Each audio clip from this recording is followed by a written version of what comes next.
There we go. Beautiful, ladies and gentlemen. Welcome to day 25, Brian. 25. Week 25. Week 25 of the Ustream podcast. We got a double podcast week. We're getting crazy. Today is my good friend Mad Flavor, a.k.a. Joe Diaz, in the motherfucking house. That's one of the funniest human beings I've ever met in my life. I've known Joey for about a decade. Oh, before we go anywhere, before we get started, Fleshlight.com. our sponsor. We're reaching in the bag of rubber pussies here. What do we have? We are sponsored by the Fleshlight, and this is the butthole version of the Fleshlight. It sponsors the podcast. If you go to joerogan.net and click the link, you get like a discount. Joey Diaz, have you ever seen one of those in person? No. Let's whip it out. Explain it to me. Show them it real quick. Let's talk about it here. This is the one that I haven't fucked, so you can touch it. Put your finger in there and tell me. No, I don't want to. That's the butthole version. That is the butthole. Is there a vaginal version? Yes, of and course. Where is that? What are they, retarded? Did you hide it? Did you hide it? How perverted are they? Could you imagine if the vaginal one went out of style because nobody wanted to fuck it? It's like everyone just wanted the asshole Well, one. it is tighter, so you think everyone would want to fuck it because everyone likes tight pussy. Look at this. It's fucking square. It looks like your dick's got to be like a fucking square. I love it. This is tremendous. You got to fuck one of these things. I'm telling you. Are you fucking outstanding. crazy? It's way better than beating off. You beat off, right? So you grab it like this and just go like this, like a milkshake? You move it up. Yeah. And you Show them fish in the bucket. Show them fish in the bucket. Isn't this like shit? Take the fish out of the bucket. That's your move, dude. I don't want to rip your move off. Check this out. How awesome is this? Fish in the bucket. Look at that thing. That's how you wash it. It pulls out. It wiggles. Oh, so you come in that thing too? Yeah, you squirt a See, it load has in a there. bottom on it. And there's a cap on the bottom. When you undo the cap, your load comes I'm gonna tell you something. I love hanging out with these guys. His technology, they always keep me up this shit. You know what I'm saying? We're up to the latest. This is the latest in masturbation technology. What kind of people are you people hanging out with? I disappear for a couple Listen, of weeks and this look when you is show a up with a fucking- box with an asshole in it. What This the is a fuck? I love it. solid product. This is a solid product. And this product comes under a lot of unnecessary heat, in my opinion. Now, let me ask A you lot this. of people. What if you want to go the other way? Does this come in different colors? What if you want I to bet fucking get a Hindu in black the one. ass? You know what I'm saying? You get a brown one. You get a Hindu one. Well, I'm we got to sure. find out. They got a Hindu one, sure. a Slumdog Millionaire one. You know, smells like a fucking lottery ticket. You know what I'm saying? Here, I bet there's a bunch of different colors. There has to be. It can't just be white. yeah, that's ridiculous. a fucking prejudice. This is 2010. You got to mix it up a little bit. Ew. What kind of shit is this? I mean, Yeah, I guess I would do a black one. you know, you might as well. I want an Asian one. I want the little muffler to smell like twice cooked pork. You know what I'm saying? I bet there's a reason why, like, the black ones show the crust or how dirty it is more, probably. You know, it gets white. Well, why do we got to say black? Why flaky. can't she be Puerto Rican? Someone's a little too high. What are you talking about? Yeah, okay, we're on the front page, and I just see nothing but white pussy. Yeah. Yeah, we got to change that. Let's go with the private Did collection. they have the a champagne collection? They have a Lupe version. You know who Lupe is? This is all white pussy. The Puerto Rican singer from the 70s? No, Lupe is this new porn star. They have a Lupe version of the Fleshlight. And I was just at the Hard Rock X Fans convention, and she was there. Man, that chick is amazing. She's like 4 feet tall, but yet the proportions perfect of a regular female. Like everything fits perfect. She just looks like a little girl, not like a midget. I wonder if you can get a blue one so you can pretend you're fucking that Avatar chick.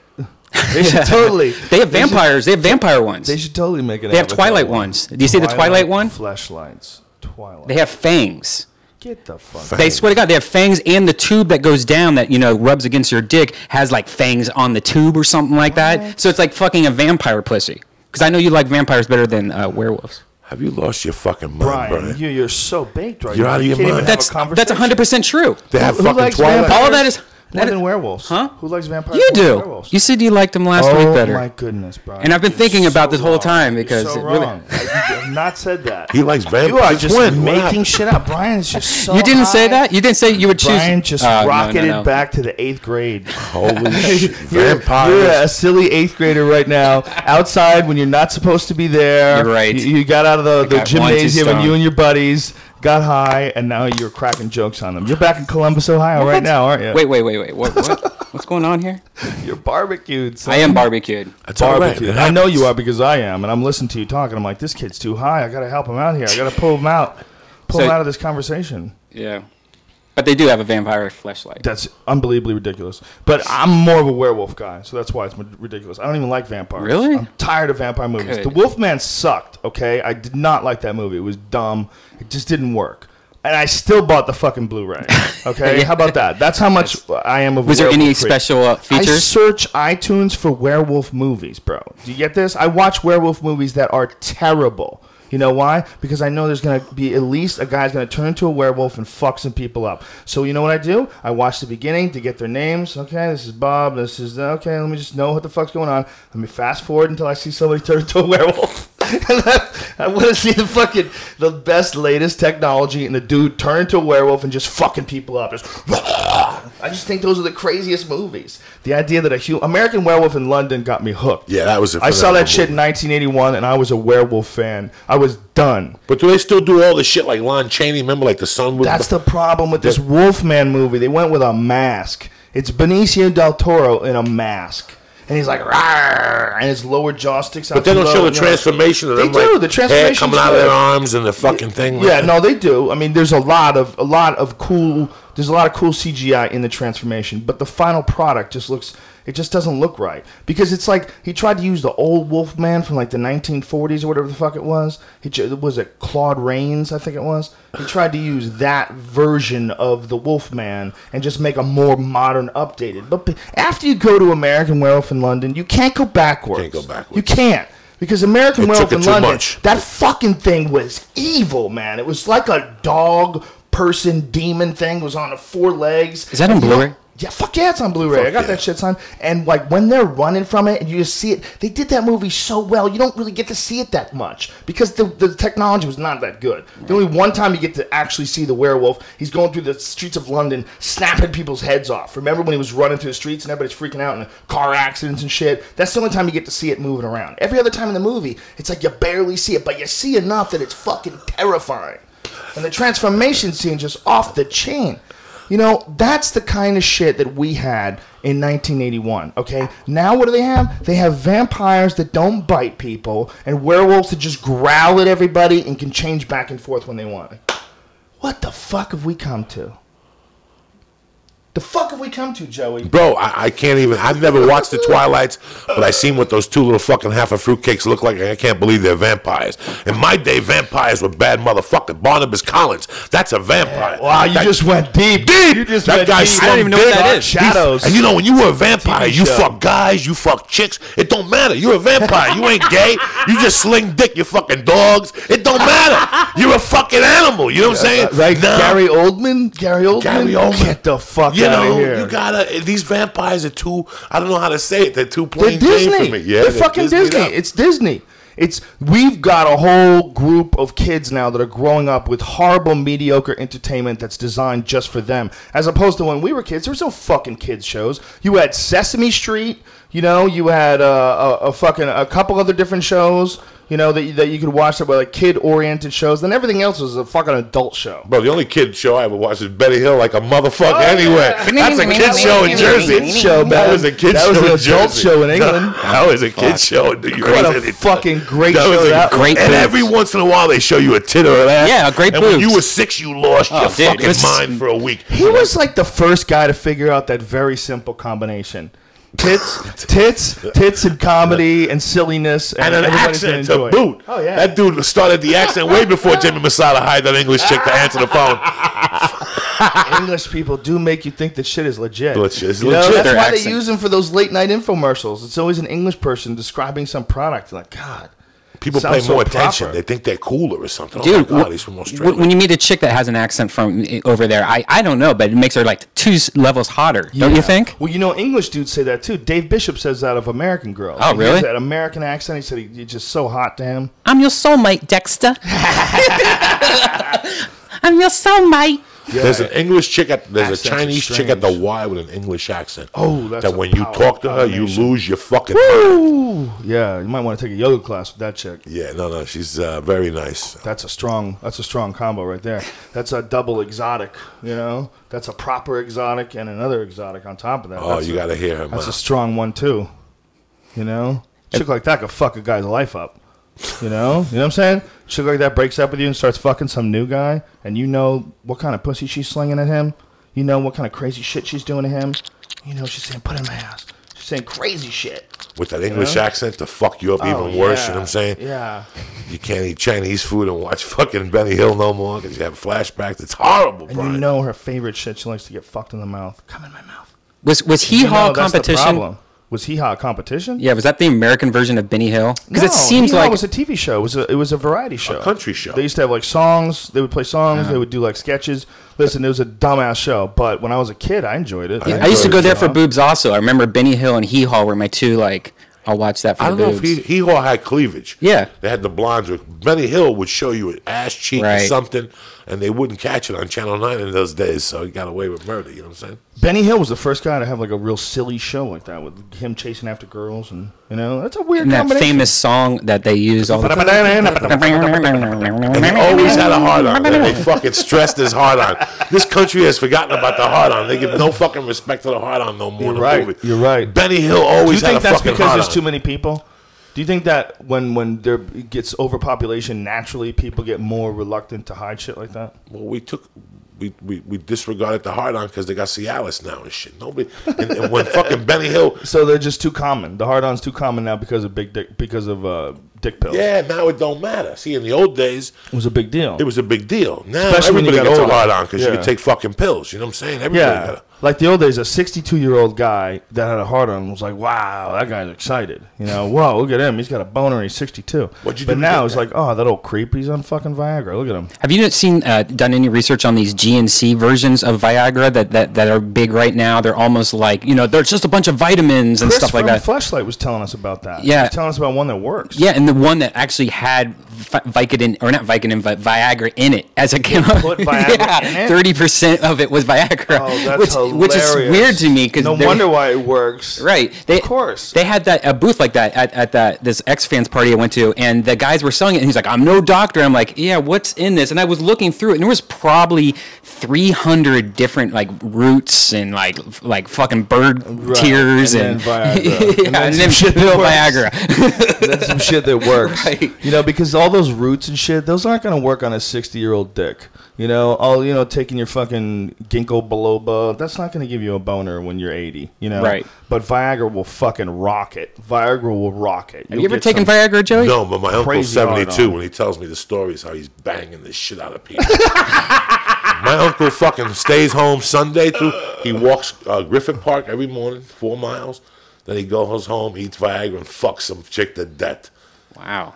He's crazy. That's good He's to got like a look forward to. 30-year-old chick, and he just that's fucks nice. her, and he goes to Langer's, and he gets pastrami, and he goes back and fucks her Remember again. Brian Holtzman? I love Viagra. Because now, these young girls that go out with these old rich guys, they have to fuck them now. Remember that bit he would do? Yeah. And his load, it's like paint that's been sitting in your basement for a year. It's not a fresh product, ladies and gentlemen. You remember that? Remember that bit? Brian Holtzman. Brian Holtzman, ladies and gentlemen, is probably one of the funniest guys that, unfortunately, you're not going to hear of. Or you're not going to see on TV. You're not going to see him in a special. I hope you do. But Unless you go to the comedy store. yeah, does he still even go there? I heard he was Oh, going yeah, to the you're Laugh right. Factory. Unless he gives you a ticket in What Redondo a Beach. great fucking guy. I Yeah, know. is he a parking? A meter-maid Attendant. combination dog catcher. Which, how funny is he as a fucking dog catcher? He's a goddamn reality show waiting to happen. That's Why doesn't it. someone follow him around? He's the meter man, dog catcher, and he's Brian Holtzman. One of the funniest comics. Lady, get your dog out of the street. Can you If you picture could him? give him a camera, put it in camera. front of him and mic him up, that's a great reality show. Somebody out there, act on this. Get a hold of Brian Holtzman. But Brian Holtzman is like, there's only a few guys like that you meet in your life, and you go, man, this motherfucker. Like, what happened? Like, why didn't anybody see this? Why he's so good? Why doesn't anybody see that?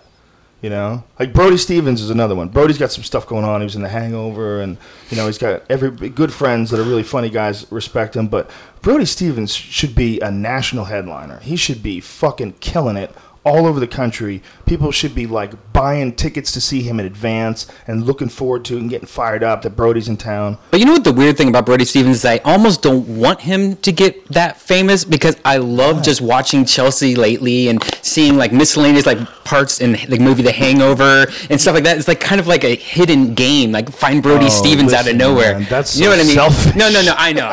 Obviously, I don't mean it. I know but what you're it's saying. kind of nice, It's kinda cool to only see. knowing who he is. You know? They're I've been torturing such him a at the great store guy. lately. He hasn't been getting spots till Yeah. late Brody, night, when and, we did the Man Show, Brody was the warm-up guy, and his warm-ups were so fucking Brilliant, funny. brilliant. He can tell the same joke 10 times in a row, and I'll ask for it.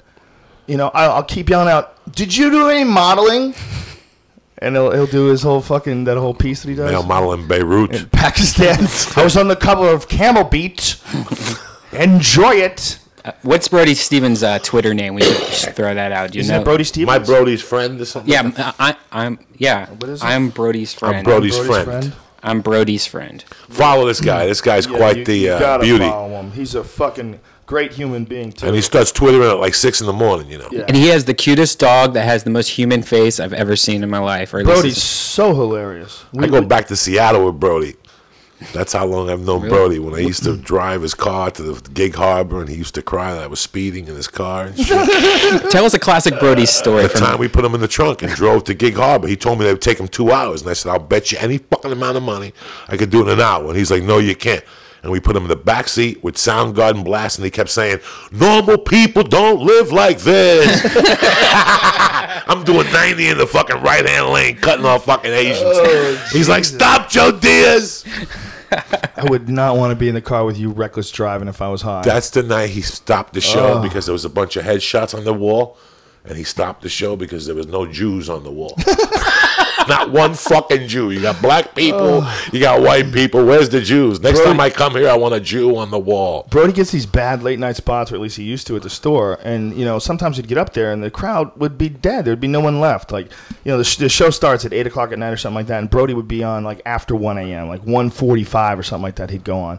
And he would just start playing the drums. He would pull chairs up and pull out his drumsticks and start playing the drums and just start ad-libbing and fucking around. And before you know it, you had a fucking show. You had a show. There was 8 people there, but that was a rockin' 8, you know? And that's one thing that creepy place was the best for. The best for. Giving you those little tiny-ass crowds. Those tiny-ass crowds where there was no one in the audience and people were barely paying attention, but every now and then someone would go up and just do something magical in that zero crowd.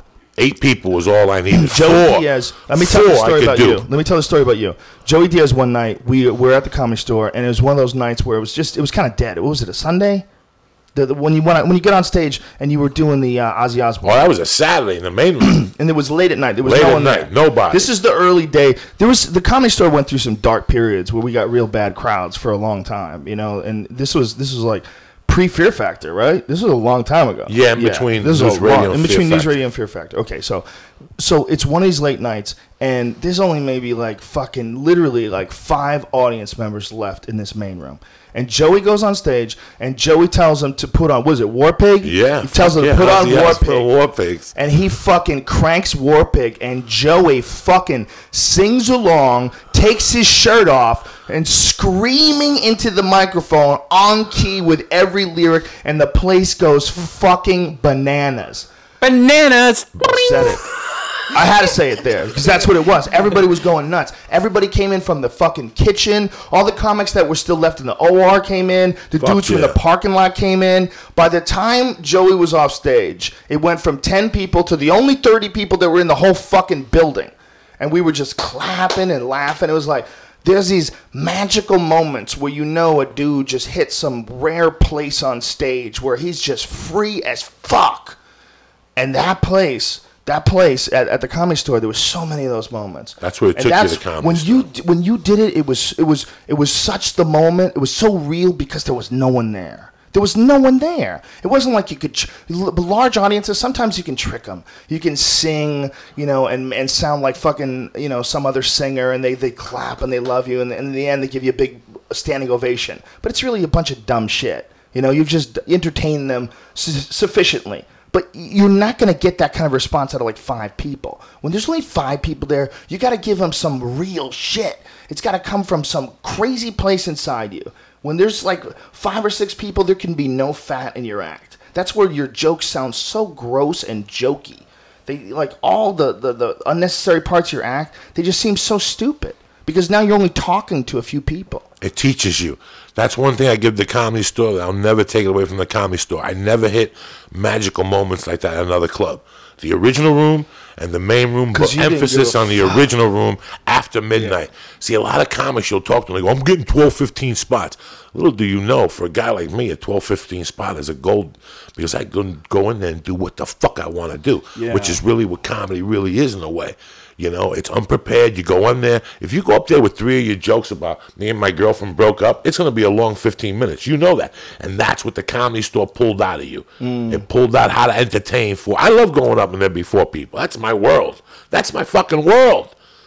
500, that's my world. 4 or 5 people on a Tuesday night somewhere at the Ha-Ha or something. That's as fun as it gets. When they start laughing and rocking, it's so genuine, you know? Those moments are so genuine. It's like, there's no fat in those small crowds, man. It's a totally different style of comedy, and that's something I realized when I started doing larger venues. Sometimes it's harder sometimes to be like one-on-one real with a large venue, because like you don't want to give them too much like dead air time. You don't want to give them too much time to contemplate. There's too many people. It's just too hard to control all of them anyway. It becomes more of like a show. Whereas like if you're doing it for like just a few people, there's something fucking crazy about that, man.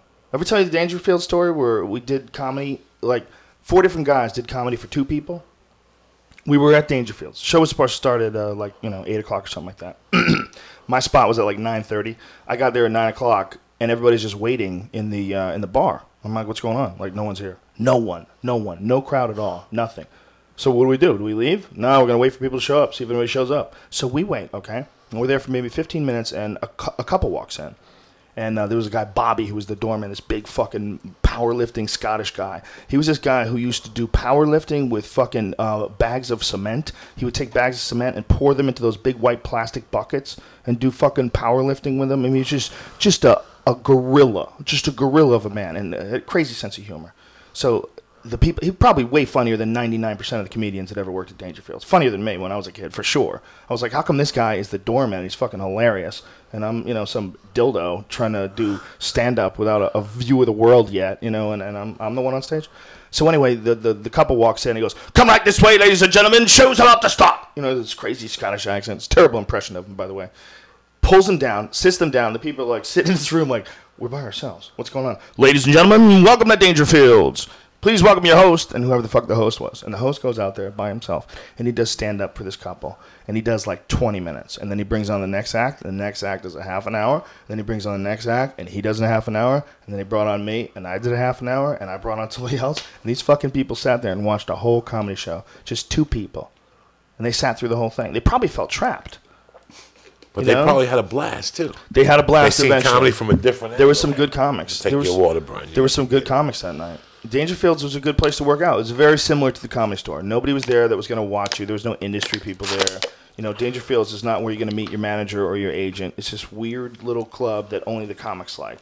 Because in a place like the Comedy Store, the good thing about, like, a lot of people are like, oh, industry won't come to the Comedy Store. I'm like, well, you don't get this kind of a club, this kind of an atmosphere if the agencies want to come here. They don't want to come to this kind of a place. They want to come to the kind of place where they're taken care of. It's very professional, and the manager takes care of their tab and seats them and shakes their hand and kisses their ass. The Comedy Store never gave a fuck about the agents. They don't give a fuck about you. You don't even get free tickets. Fuck you. The only way they get free tickets is if you call in. You say, hey, I need 2 tickets for my agent. Then the agent gets free tickets. If the agent's on his own, he's fucked. You're going to have to pay. It costs $20, and this guy over here, he's going to take your money. They don't do that in other clubs. But because of that place was just this place where you just saw wild shit. I saw your dick there at least 100 times. There was at least 100 times where Joey pulled his dick out on stage. Jealous. The one night I took my fucking dick out. This is the one I got to tell. That's the first time the ever. Girl, what's her? What the fuck's her name? The female comic.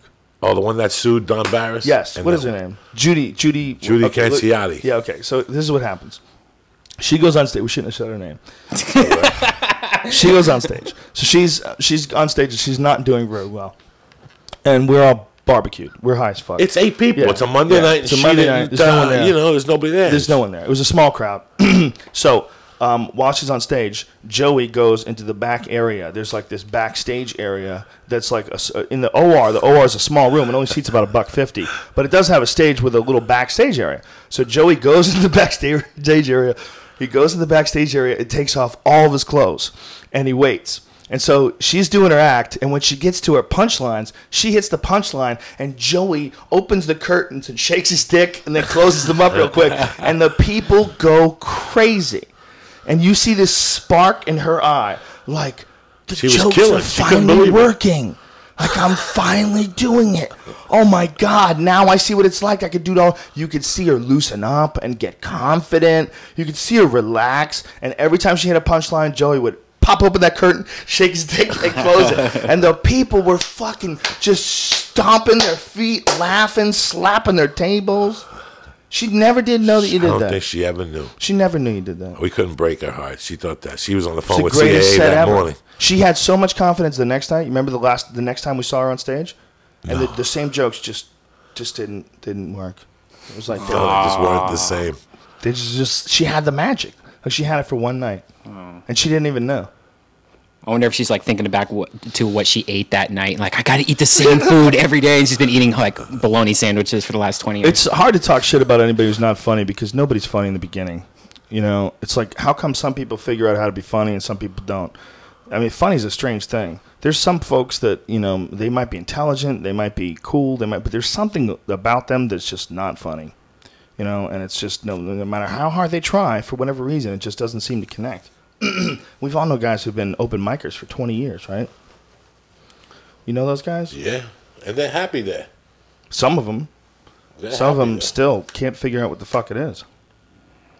You know what's weird? I've been following like really weird people on Twitter lately, but I've been following Dexter's ex-wife, or I guess wife. No spoiler alert, but you know, the main girl from Dexter on Twitter. It is so weird to follow somebody that you know is supposed to be dead or something, right? Or that's supposed to be like, oh my god, I shouldn't be following her. Dexter's going to get pissed, you know. I saw what he did to the neighbor, you know. But it's you know about that dude that thought he was Dexter? That dude up in British Columbia. Really? Wait, I haven't heard this. He was a giant crazy Dexter fan and wound up committing a murder and getting caught for it. I do feel like after watching that show so much that I find myself doing things like, you know, like I'm always thinking twice, like, what would my dad do? You know, I'm like, wait a second, I'm just getting the mail.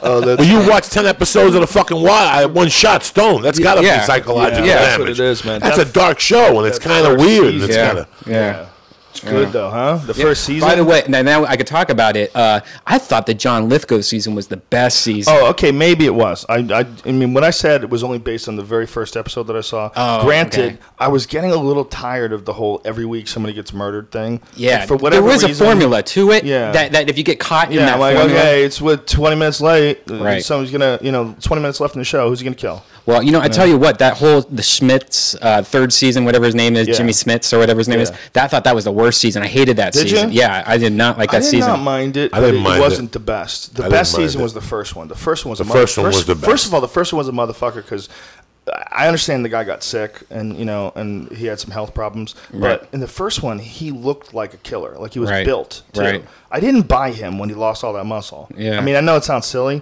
but I'm like, you're jujitsuing people and you look like a skinny, non-athletic I never even thought he had muscle to begin with. No, he looks like, if you look at the first one, you know what it looks like to me? Like there's dudes that you go to jujitsu with and you see them and they're like purple belts or something like that and you look at them and you're like, this fucking guy's going to be a pain in the ass. It's going to be hard to roll with this guy. He's got like a big neck, strong shoulders. I'm like, this is going to be a battle. You just look at him. That's kind of what he looked like in the first season. He looked like a dude who's like a sturdy dude.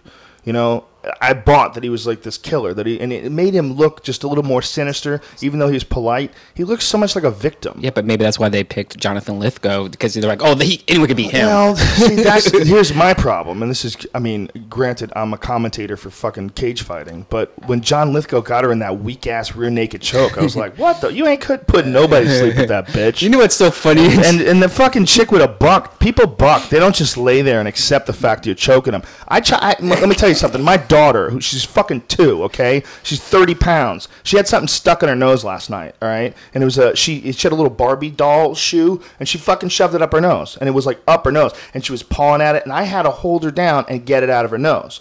And dude, she's fucking 30 pounds, and she's screaming and freaking and kicking, and I can barely get a hold of her nose and hold her little tiny head to pull this thing out.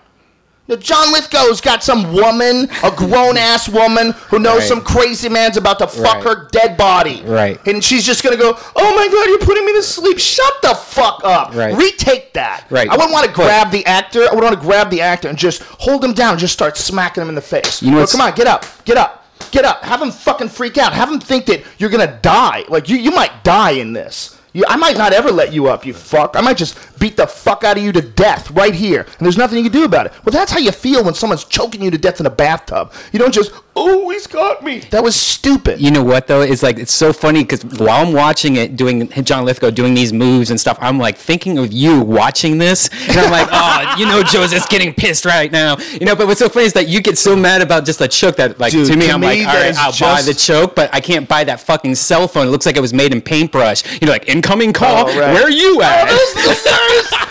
When you look at the graphics, you know there's no fucking phone that makes that graphic. Right. What's Celltech? Celltech is not a real phone company. Oh, that's hilarious. To me, that scene where he kills that woman in the tub is just as unrealistic as Spock grabbing people by the neck and putting them to sleep. That's just like a ninja death touch to me. People freak the fuck out when you're choking them. Okay, they hyperventilate, they kick, they spaz. Right. That's made by someone who's never seen anybody get choked, and the guy who's doing it's never choked anybody. And there was no consultant on the set. Nothing. Yeah. Nobody. They should have been freaking the fuck out. You don't just choke someone like that. They go crazy. Right. They try to survive. You're in a fucking bathtub with a naked old dude.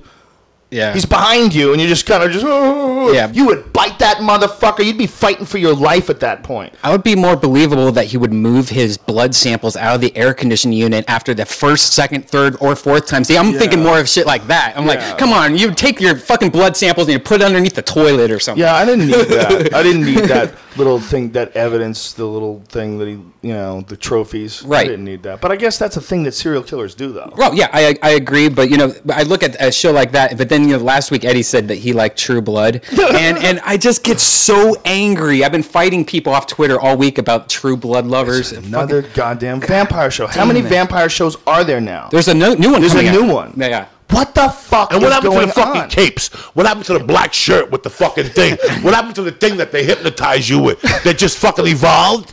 That's it? No cape, no nothing. They show up with fucking pale. That Robert Pattinson looks like he's been getting punched in the nose. And the other fucking kid and the chick. I don't know, bro. I don't even play the vampire thing, guys. I don't even fucking go there. I don't go halfway there. My wife watches True Blood. I leave the fucking house. You understand me? On Sunday nights, I don't like none of that shit.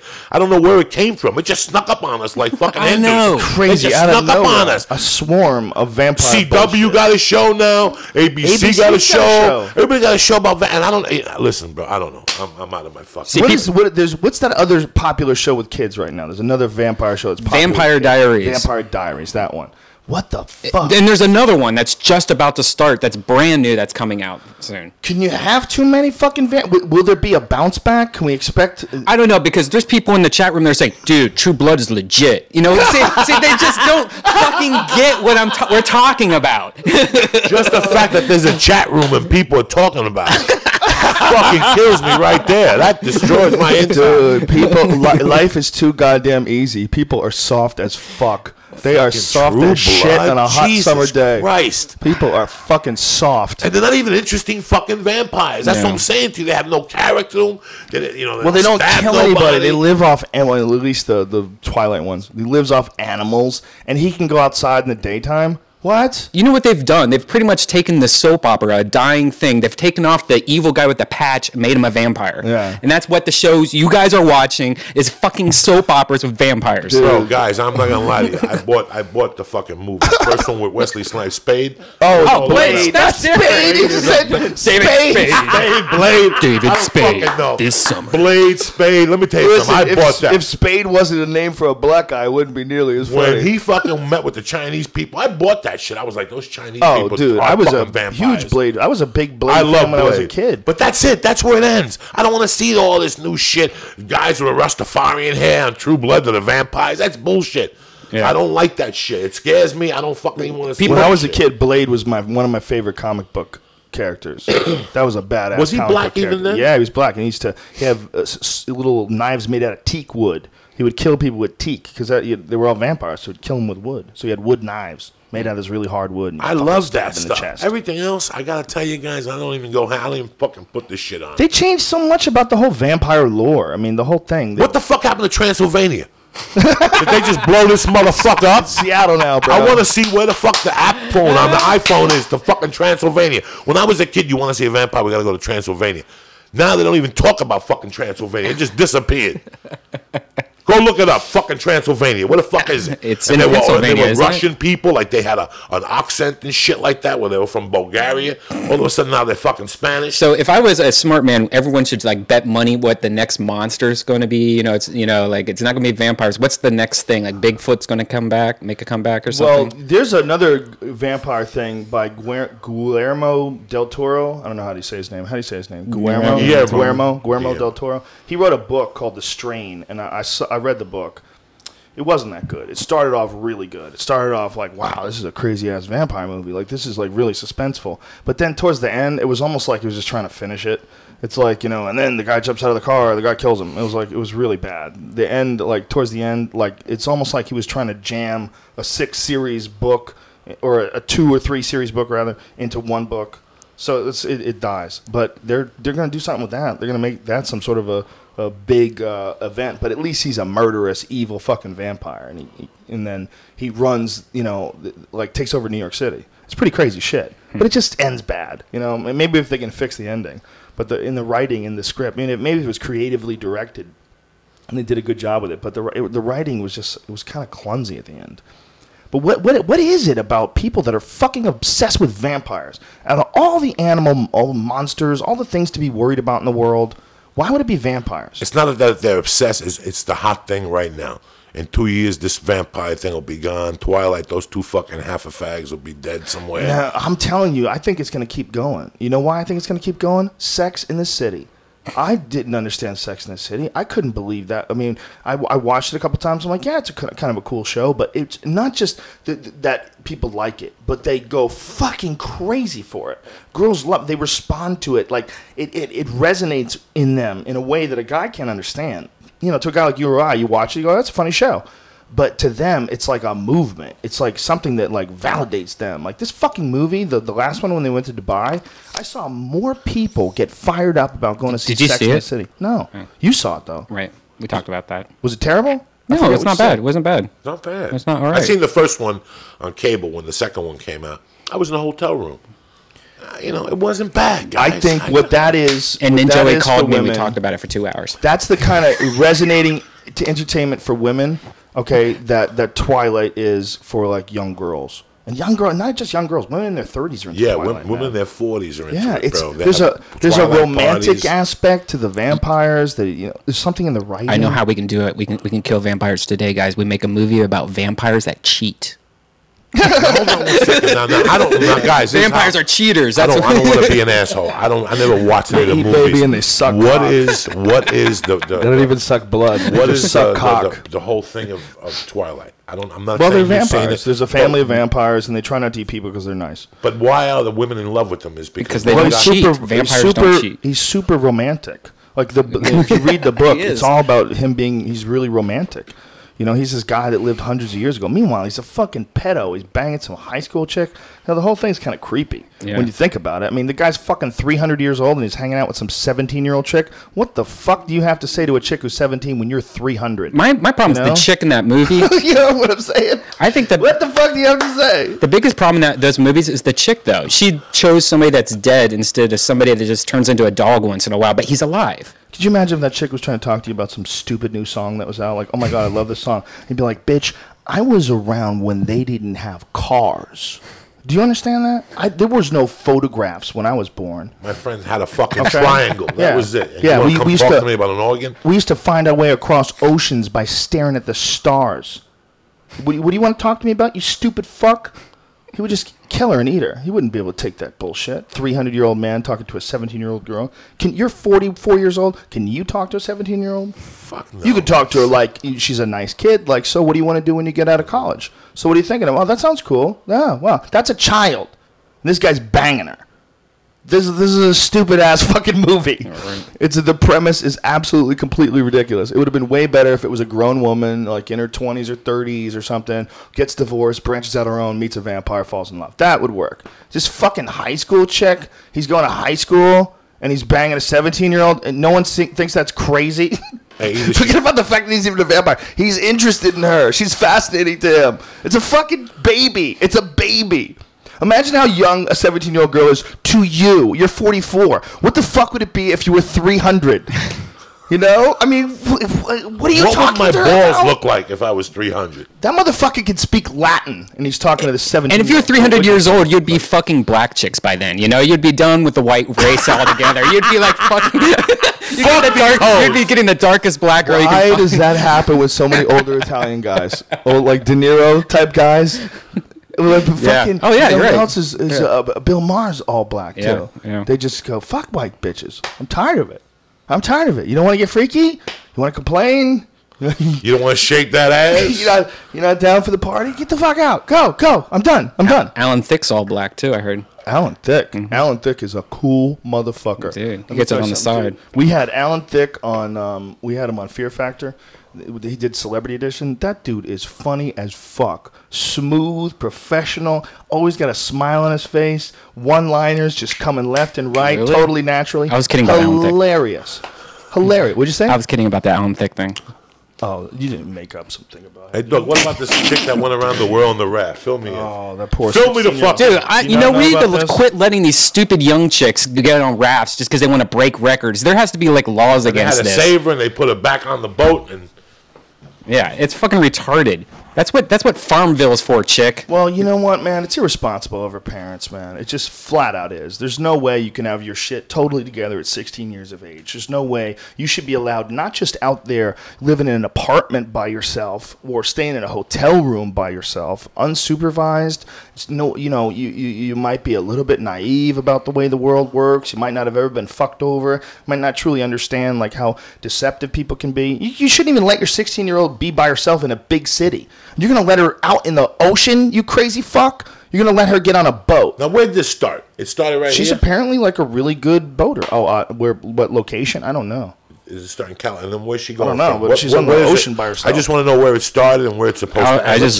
I was just looking at pictures of her. Yeah, I just want to know where it starts, where it ends. What's the story, Brian? 16-year-old girl, right? 16-year-old girl lost, see butthole. Girl lost, see butthole. But 2 words? 2 holes. 16. First one. Teen sailor lost at sea. Now click on images and let me know if there's a butthole. Okay, hold on. By the way, have you seen that Miley Cyrus Perez Hilton shit that blew up? We were talking about this is high-level internet geek shit that Brian is throwing at you. Brian probably does this with every story in the news. Always adds butthole at the end. I just want to see who gets it. Searches. Who gets the first butthole. Someone will put up a goatsy and attach it somehow with tags, and it will be on Google Images, and he'll hack his way to the first position. Absolutely. You know what happened with my girl Miley Cyrus? What are you talking about? So Perez Hilton was showing Miley Cyrus's vajayjay on his website. There's a picture of it. Someone took a picture of it. I don't know who took it. All right, so Miley Cyrus was getting out of a car, and there was like a Britney Spears crotch shot. And Perez didn't put it on his website. He Twittered it. And then, like, a couple hours later, the picture was taken down from TwitPic or whatever you put it up. Now, the picture is fucking vagina, whatever her name is, Miley Cyrus's vagina. And people are, like, saying, that's child porn. She's 17 and stuff like that. Kid. So then there was, like, this whole movement showing that the other pictures from that day, minutes or seconds before, and it shows her having underwear on. Now, Perez went on his website saying today, hey, that's not a real picture, blah, blah, blah. It's been photoshopped, blah, Doesn't blah, blah. Matter. Right. So, but then you go to What Would Tyler Durden Do, www.tdd.com, and there's pictures of her from the same shoot where it doesn't show the underwear. Like you can't see the underwear anymore. So you think the underwear was photoshopped? So now it's doing that whole shit when Britney Spears people did this too. They're fucking putting fake photos out to cover up fake or real photos. Or right, fake photos. So that Snopes or something grabs it and looks at it and go, oh, that's not really her vagina. Yeah. And it's probably and Perez. people love to do the opposite, It's right? Perez's people probably too. Well, they should be. He's pretty web savvy, right? I mean, he owns a giant website. Yeah, but even if you put up a photo of a fake vagina on a 17-year-old, I believe it's illegal. Absolutely, it's illegal. Well, that's why on the board, the mods have pulled pictures down many times where it was girls that even just looked like they were under 18. You know, because you don't want to get caught with that kind of shit, man. That's some serious shit. Even just like a fake picture of a young girl's pussy can get you locked up. You know, you can get in a lot of problems. Perez is a fucking retard, dude. When he used to make fun of Adam Sandler's kid and doing all that bullshit, that's just, you know, that dude just needs to be shut up. He would benefit from 3 years in jail, I think. Well, that's why that dude beat him up from the Black Eyed Peas, whatever. That's embarrassing. Listening to him afterwards was so ridiculous when he was sitting on the couch going, violence is never the answer. Oh, my God. Yes, it is. You need the fuck beat out of you. You want to fuck with people? People are going to hit you in the head, stupid. The only thing that protects you from that is the law. All right, that's it. Human beings want to pass that. They want to just find their way around that. They want to cause you pain. You know why? Because you're putting out a lot of negative energy. You know what I want to see? Jonathan Lithgow and Perez in a bathtub, him choking him out from behind. So I want to see that. Do you think that he would struggle? No, I think he would just let it go, let it happen. Do you think his butthole would open up like a flower? Like a fleshlight. And just lock a hold of Lithgow's body and pull him into his asshole? Like a garbage disposal? His butthole's got fucking shark teeth in it and shit, just grinding up. So fucking disgusting, that Perez Hilton, bro. He is so fucking disgusting as a human being. I look at him, I don't get it, man. His whole site is set up to be mean to people. And some of it's funny. I think some of what he says is funny. But I mean, I think we could all benefit from a little less negativity in the world. Let me tell you something. The if negativity, you live by the the mean sword, shit. you die by the sword. I know the mean shit doesn't make me laugh. You know, when he shits on people's kids being ugly, or calls certain women ugly. You know, you don't like the way they look. Who gives a fuck? Unless you're saying something really funny. You know, you shouldn't shit on them like that. Shit on things they can't control, what their fucking kids look like. Like, really? That's just negative. You know, it's not. And the people that enjoy that are cunts. They're cunts. The people that don't feel bad when someone's shitting on someone's kids, like, whoa, really? You know, because they're ugly? Man. What was he saying about Sandler's kid? He just said it was ugly and blah, blah, blah, and making fun of how she looked. A kid, not Adam Sandler. His kid. I just think he's probably had a lot of people fuck with him in his life, and he's probably got a lot of pent-up hostility, if I had to guess. I can't wait to one of those loped-up fucking rappers who don't give a fuck. Yeah. Well, that's what happened. The Will.I.am thing, they were so lucky that was outside. Yeah, but Will.I.am pulled his hair. That ain't enough. You know what I'm saying? It wasn't Will.I.am. It was another dude. One. Yeah. It's because, you know what, Will.I.am said, I'm a fucking artist. Like, respect me. I'm an artist. And he goes, you're not a fucking artist. You're a fucking faggot. And someone went, oh no, bam! This fucking hand came out of nowhere and clips him. I mean, the dude barely got hit. Okay, it was a scratch, a tiny little scratch. Violence. It was nothing, and he's screaming the next day. Violence is never the answer. I mean, it was like another version of "Leave Britney Alone." It was so ridiculous. Yeah, it was like that, and I wonder if he was thinking like, "Oh my God, I'm gonna do this Britney thing." I'm gonna be so serious. I'm so serious. Was he on that think Believe every Britney Alone person too? at one point in their life needs to get their ass kicked. You know, I get my ass kicked all the time in jiu-jitsu, and I think that is very good for you. It's very humbling to get your ass kicked. And when dudes have never experienced the frustration and anger of another dude on them taken out in a physical form, if you've never experienced that, you're going to talk a lot of stupid shit. You know, you're going to get mean to people for no reason. You're not going to be civil when you can be. You have the option to be a nice person, and you're choosing not to be. And you're making it a pain in the ass for all the rest of us. And someone's going to punch you in your fucking head, all right? And if no one's around, you're fucked, okay? If no one's around and they find you and you've been mean to people for no fucking reason, talk shit on someone's kid, they might kick you in the dick. Or they're going to cover their whole kitchen with plastic, and when he's going inside the kitchen, he's going to come up from behind him with a syringe into the neck, and he's going to wake up covered up in... Well, you know, he's part of that movement, dog. Seen Dexter. That fucking guy is part of that movement where they say shit to you, and they think they're cool, and then when you smack them, they dial 911. That's 90% of these motherfuckers now. There's a living in it, though. See, there's a living in it. People enjoy it. They enjoy all this mean shit, and that's what the problem is. The problem is that, and I'm as guilty of it as anyone. I'm not saying that I'm above this in any way, shape, or form, because I'm definitely not. I'll go to those sites. I'll pick up Us Weekly if I'm taking a shit. I see an Us Weekly. I'm like, all right, who's fucking up? Who's doing something mean? Who's an asshole? Who's getting sued? I draw cum coming out of your mouth all the time. Oh, how rude! But you know what I'm saying? I mean, it's just there's a part of us that likes likes getting upset at people. There's a part of us that likes going, fuck him, how you fucking loser. You posted before, there's a guy on Twitter, you posted before that I was going to come up. Everybody put some nice stuff on there. One guy said, fuck you, Tubby.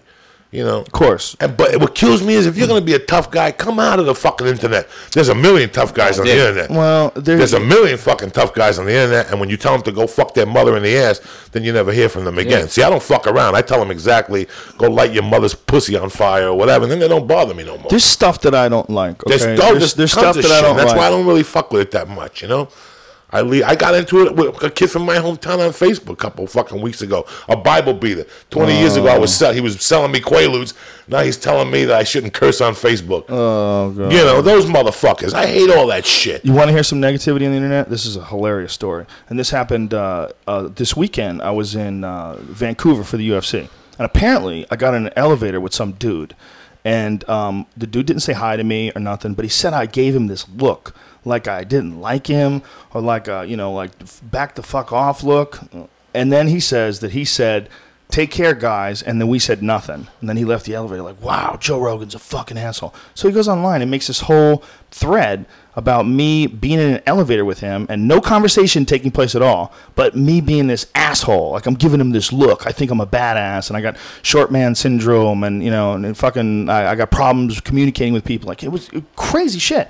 And I'm like, if I saw you, if you said something to me, anything, if you said, take care, I would have definitely said, you too, man. I always say that. I mean, I cannot. I could fucking hate you, and if you said, take care, man, have a good day, I'd be like, all right, dude, take it easy. I would fucking respond to you. I wouldn't just stand there stone-faced. Even if I fucking hated you, I would say something. I'm not a mean person. I'm not the type of person that does shit like that. So it was either one or two things happen. Either he said it and I didn't hear it, or I responded like, all right, dude, take care, and he didn't hear that.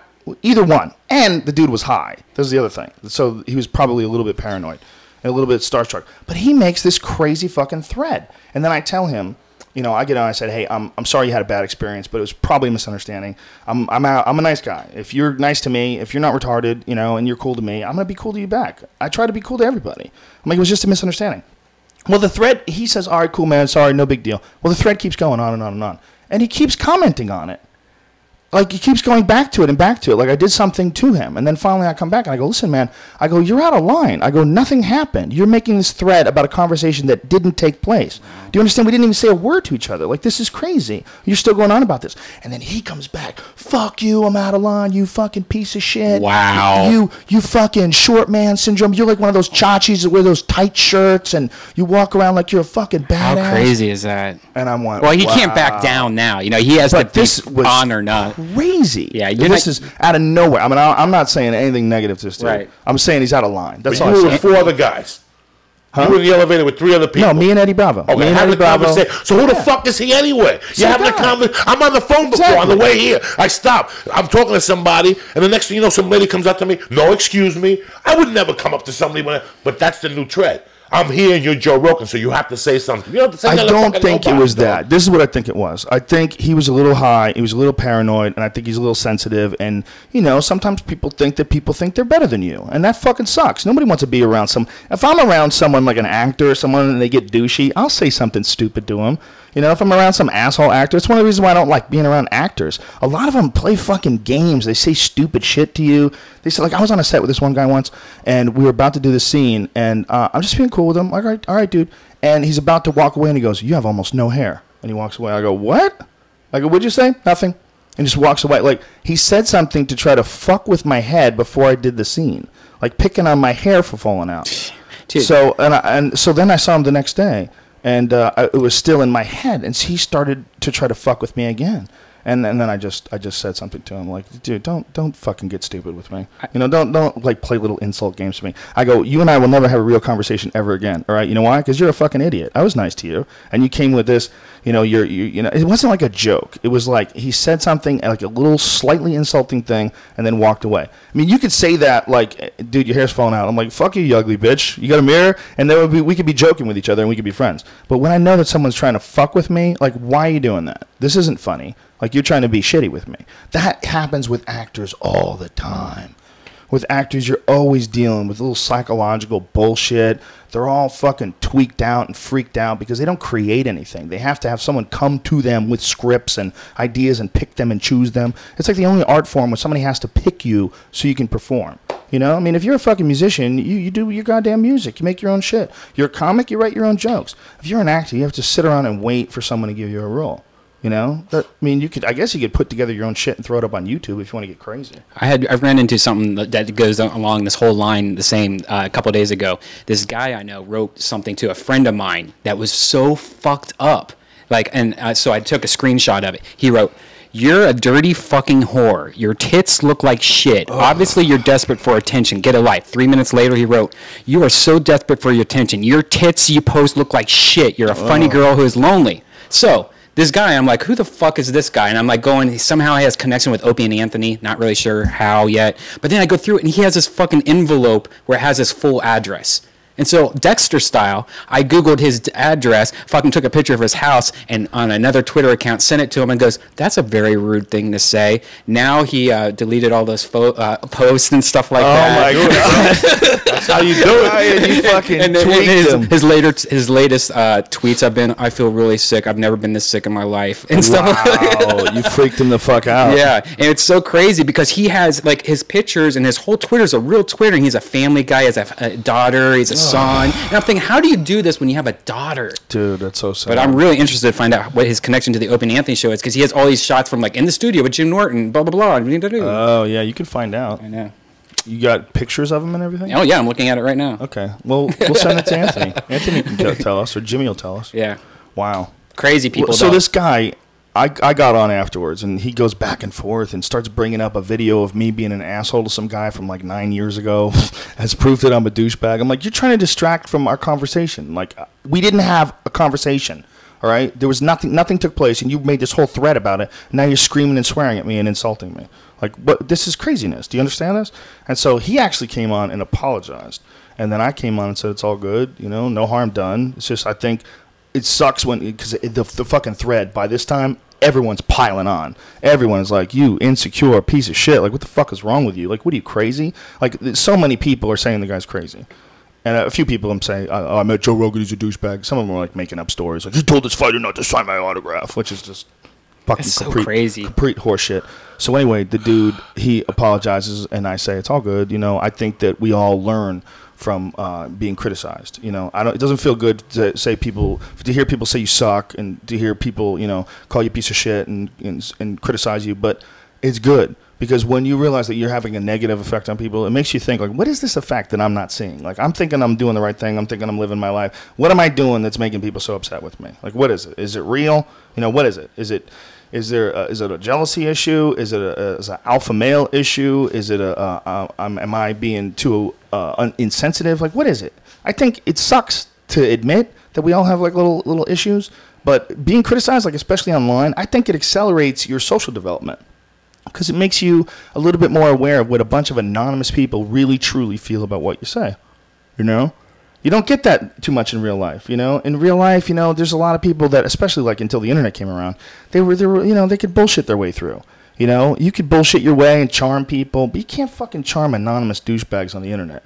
Anonymous douchebags on the internet will go, always, you know, fuck you fucking hack, you suck. You know, you're nothing, you're a loser, you're going to die like that. Like, they'll go after you, man. They'll go after you. But you develop two things. One, you develop a thick skin from that, where, like, it doesn't hurt anymore. Now it just feels weird. It's like, what's this guy doing? Like, why would you think of that? Yeah. What would make you do something like that in the middle You got to of the have day? hate. There's got to be something wrong with you. So what? I got on an elevator with a guy, having a good day, guys. They didn't hear me or whatever. I get off. I go home. It's like the people who go to comedy clubs and write a letter saying that you insulted them, that you wrote a joke or you said something on stage. What would make you go home and write a fucking letter about your experience at a comedy club because somebody tickets. said Well, here's a lady that wrote did I ever tell you the time that a lady wrote about my retarded Jesus joke? Remember my retarded Jesus joke? I had a joke about cloning, because there was a group called the Second Coming Project. And the Second Coming Project, they were going to take some DNA from the Shroud of Turin or some other religious artifacts and try to clone Jesus. And they thought that that would be the bringing back of the Messiah. That would be the second coming, would actually be through science, and that they would clone Jesus. And so I wrote this joke about, well, you know, cloning has not been perfected yet. Like Dolly the sheep, she had all sorts of genetic issues, and she died young.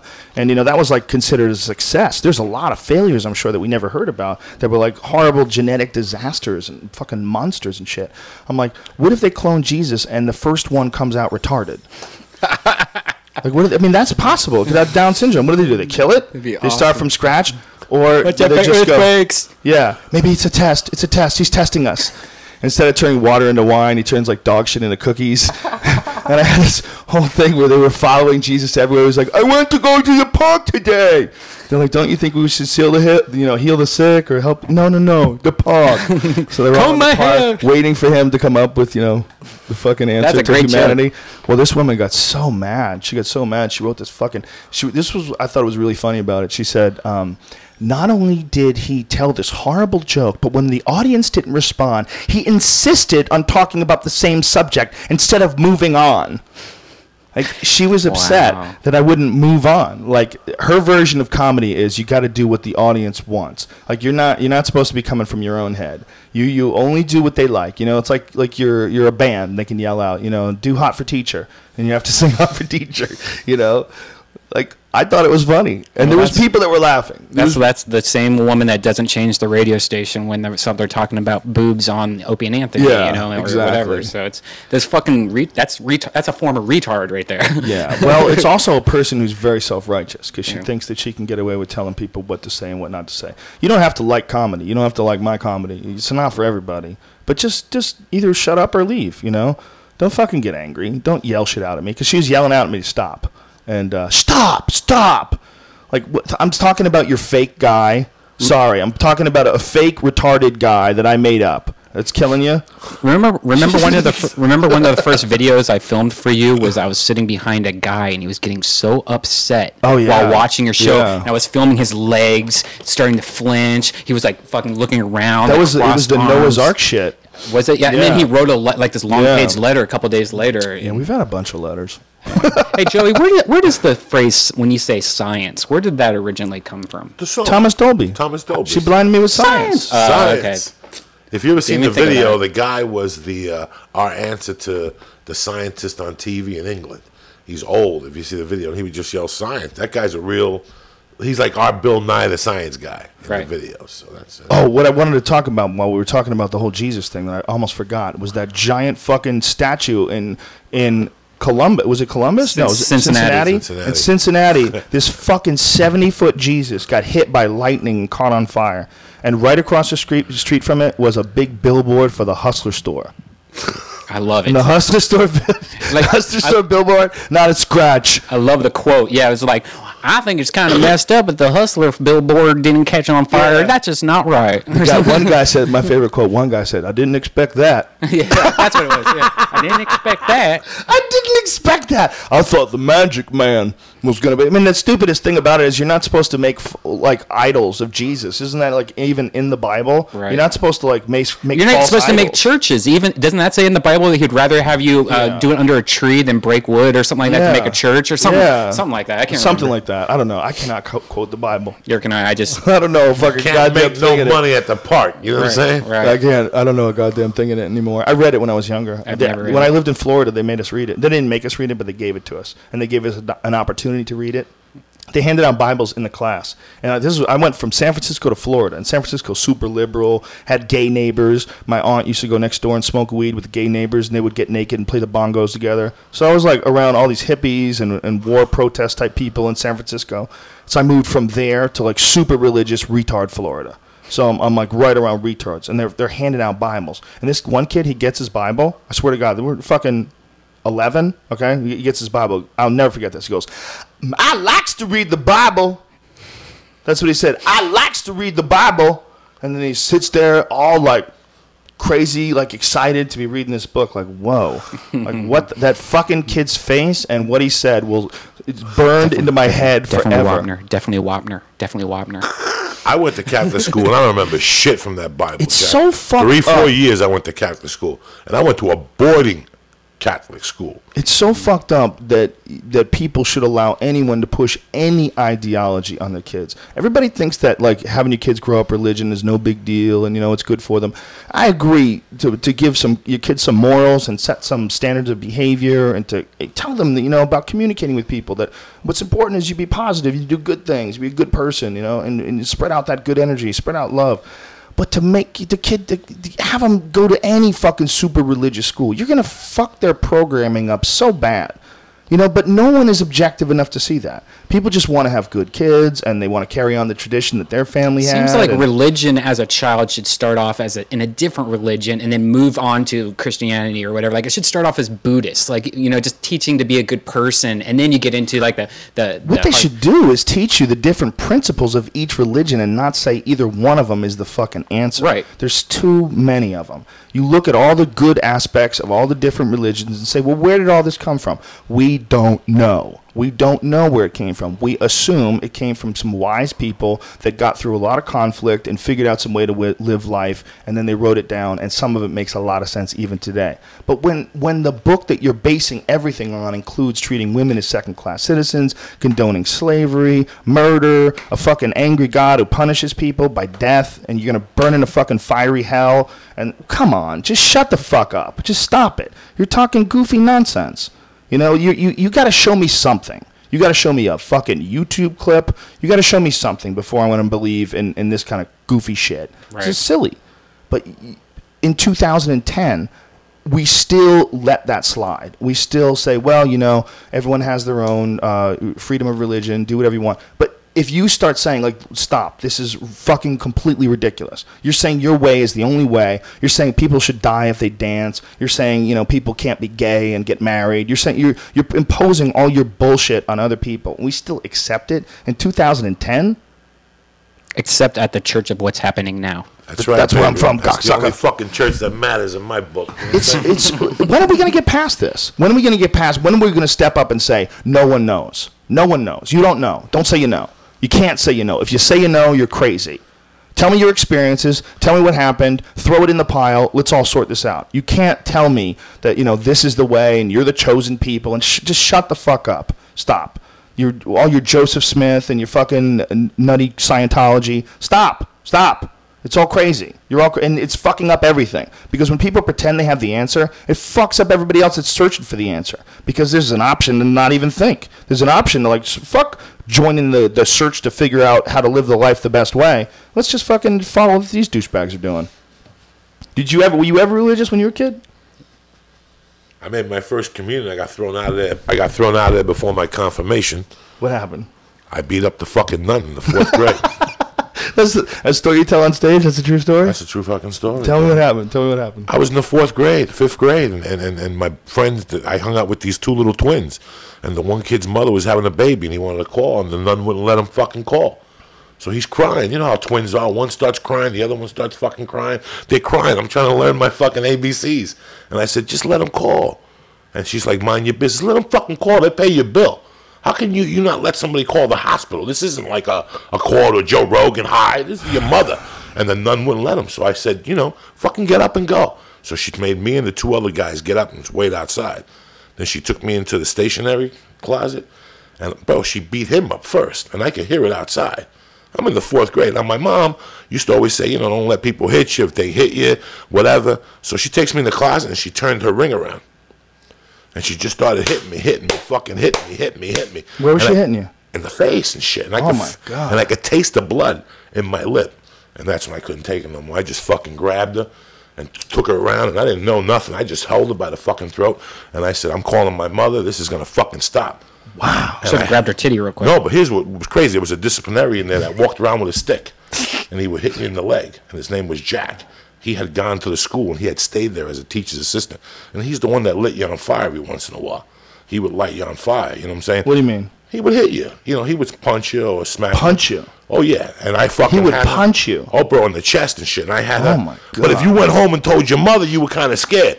I just couldn't take people hitting me. I never liked that. So I grabbed her. He threatened to call He didn't even threaten to call the cops because I had blood coming out of my mouth. So I said, I'm getting to the payphone. I'm calling my mother. She's going to come here, and we're going to straighten this out. But the funny thing is my mother came with like 20 dudes from the bar. So we made a deal. They couldn't expel me because I didn't do nothing. I just protected myself. Here's my fucking lip hanging like Chuck Liddell. Did your mother get mad at them? Yeah, my mother went off. And then that's when we made an agreement. I'm going to stay till June. This happened in April. So for 2 months, anytime Jack got close to me, remember what my mother said? I'll fucking kill you, motherfucker. So for the last 2 months of my 4th grade, they couldn't even say nothing to me. And I started revolting, having other kids telling their parents now. It's just such a joyless religion. How can you get hit? So I don't joyless. like nobody hit me. I could see it pulling my ear or give me a punch to the back or something. No, Busting going my to Catholic fucking lip. schools, though. I went to Catholic school for 1st grade. I was very religious when I was a little kid. My parents got divorced when I was 5. They separated, and I was really lost, and I was really scared. I remember thinking, like, my dad's not around anymore. This is crazy. It's just me and my mom and my sister. It's like, it was very unsettling. My mom had to work all day, and we had to be in different people's houses while they babysat us, our grandparents, whatever. It was unsettling. And while this was all going on, I went to Catholic school. And it was my first year in Catholic school, 1st grade. And they were so fucking mean. Dude, I don't remember shit about 1st grade, okay? I don't remember anything about being 6 years old. You know what I remember? Sister Mary Josephine at Our Lady of Czestochowa in Paterson, New Jersey. I think it was Paterson. It's Paterson or Newark.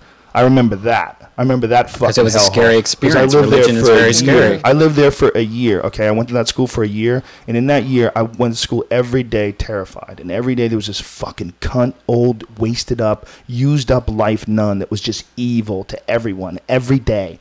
It was always yelling at you. I would cry. Like, I missed my mother, like, the first day. I cried. Don't let him, he's a baby. You want to cry like a baby? I was like 6 years fucking old. crazy, man. I was That's 6 years shit. old. This fucking evil cunt. And if you didn't do your work right, or you didn't listen to her, or anything was wrong, she would tell you she was going to make you sit on a nail in the closet. What? It was like a fucking Pink Floyd video. Is that just East Coast religion or something like that? Because you guys both have Catholic like nuns, crazy, bro. scary. It's Catholic nuns. Catholic That's nuns. scary Catholic, shit. they don't man. let them fuck. Damn. When people don't get to fuck, they're not happy. Period. End of discussion. Your whole life is no dick. How are you going to be happy? You're not going to come. You don't come at all. What does a guy do? He doesn't come? Does he fuck? He fucks no one? He can't even jerk off? What kind of a life is that? That's a horrible existence. It's not love. It's not passion, emotion, celebration of life. No, it's all just do what I tell you, follow my rules, or you burn in hell. And let me touch your cock. Damn. There's a lot of that going I was on. going to go back and talk to them, but the school was done, and it's in Kearney, New Jersey. And I was there one time, and I was going to go over there and just talk to them, but that school was closed up. It was a... When I got older and I started hearing stories about kids getting molested, I get fucking angry. You know, I got angry at my mom. I said, how you let me go to school in a place where people are getting molested? You know, like there's priests that were molesting kids. But I didn't nobody get was molested. exposing it then. No, nobody was exposing it. It was and always if like they the got dudes that- exposed, it got covered up fast. But there was always like this thing that they deserve it. What the fuck are they doing being altar boys? It was like, don't you know? There was like this weird little, like, come on, why is he being an altar boy?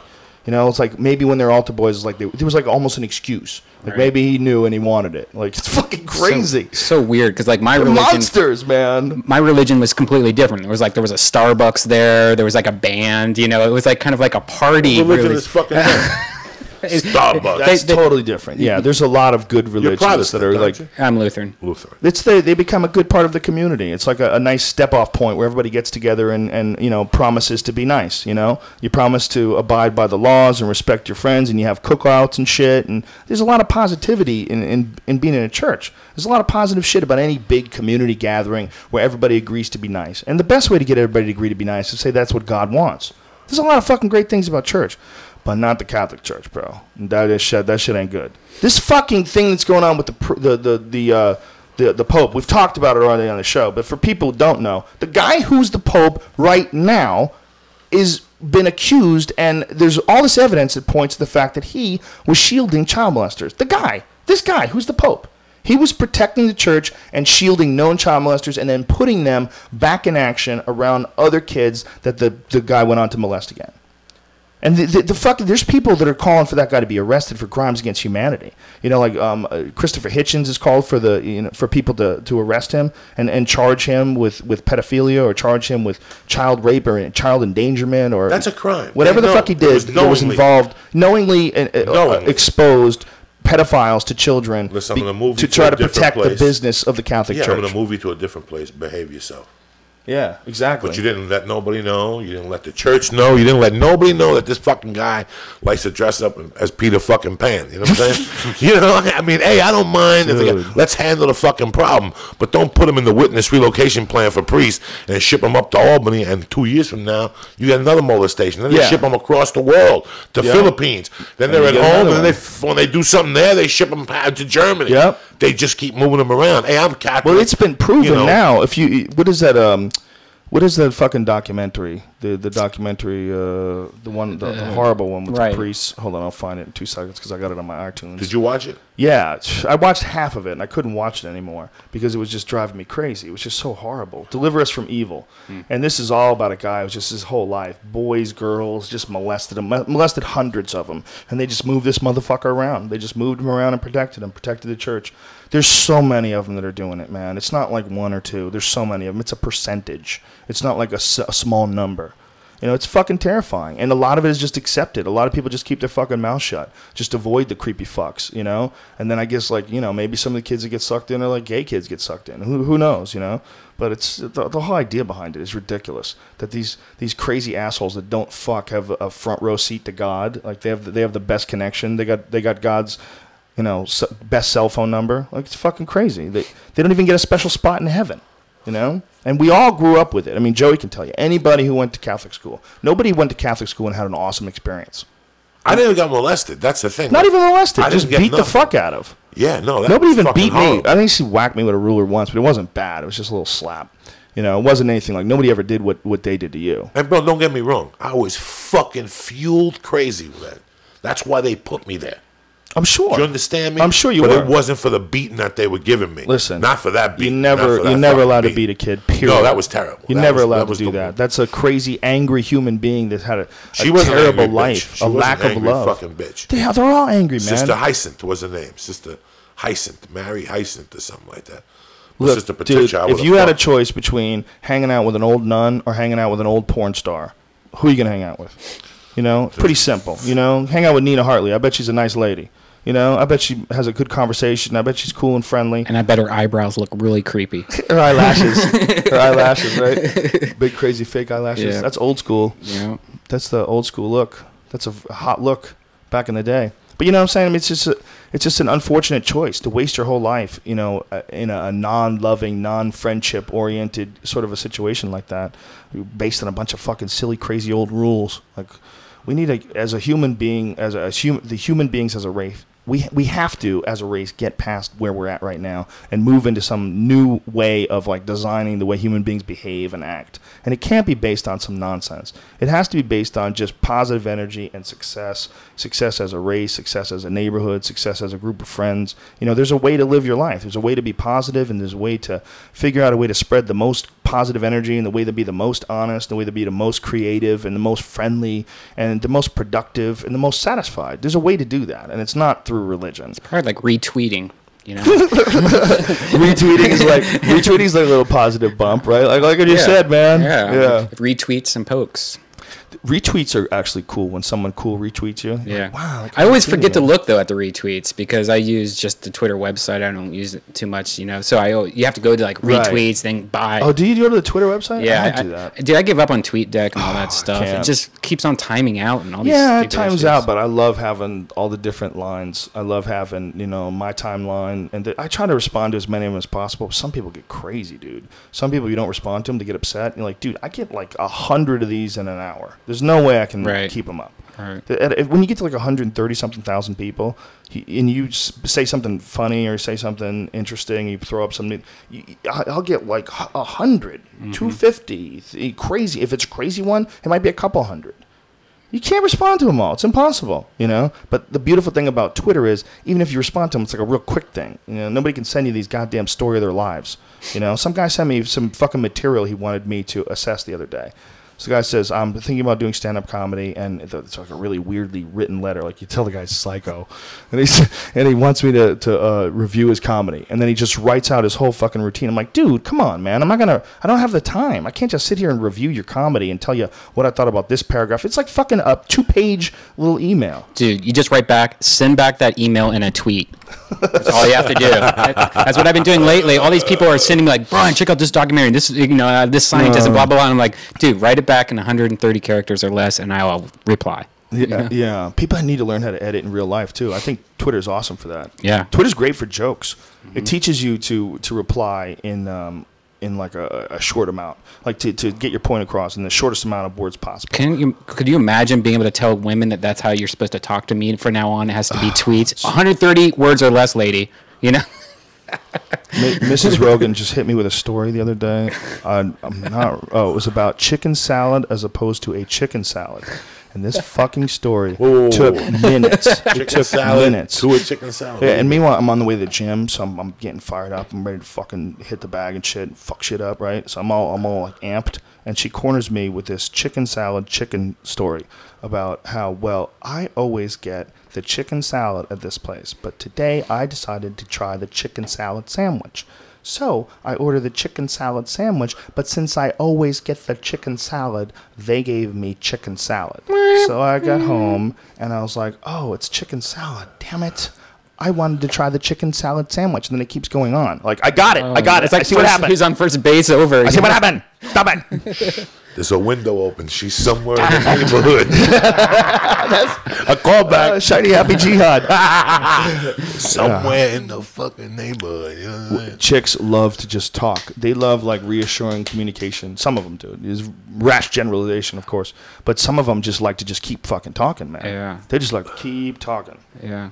I got an icy machine the other day, by the way, Joey. This is a new snack for you. I don't know if you like snow or ice. You told me about this, the margarita machine. Yeah, that's everything. Yeah, you just sit there. What'd and you drop like, on it? 130 or something? You said? I dropped. No, I mean, but it's great because you have this big cup of ice, so that's like 0 calories, right? You get sugar-free syrups like root beer or grape or something like that, and it's just like those like icy pops. Remember those frozen pops, like the bottom where it gets all mushy and just ice. It's just like a whole cup of that, but there's like no calories in it. And you just eat, like, 3 I restrict myself to 1 Diet Coke a week now. Diet Cokes, yeah. As I'm getting older, I'm like, you gotta pay, okay? Nothing is for free, all right? And when you're eating this stuff that tastes sweet and it's not really sweet and it doesn't have any calories, what the fuck is really going on? Right.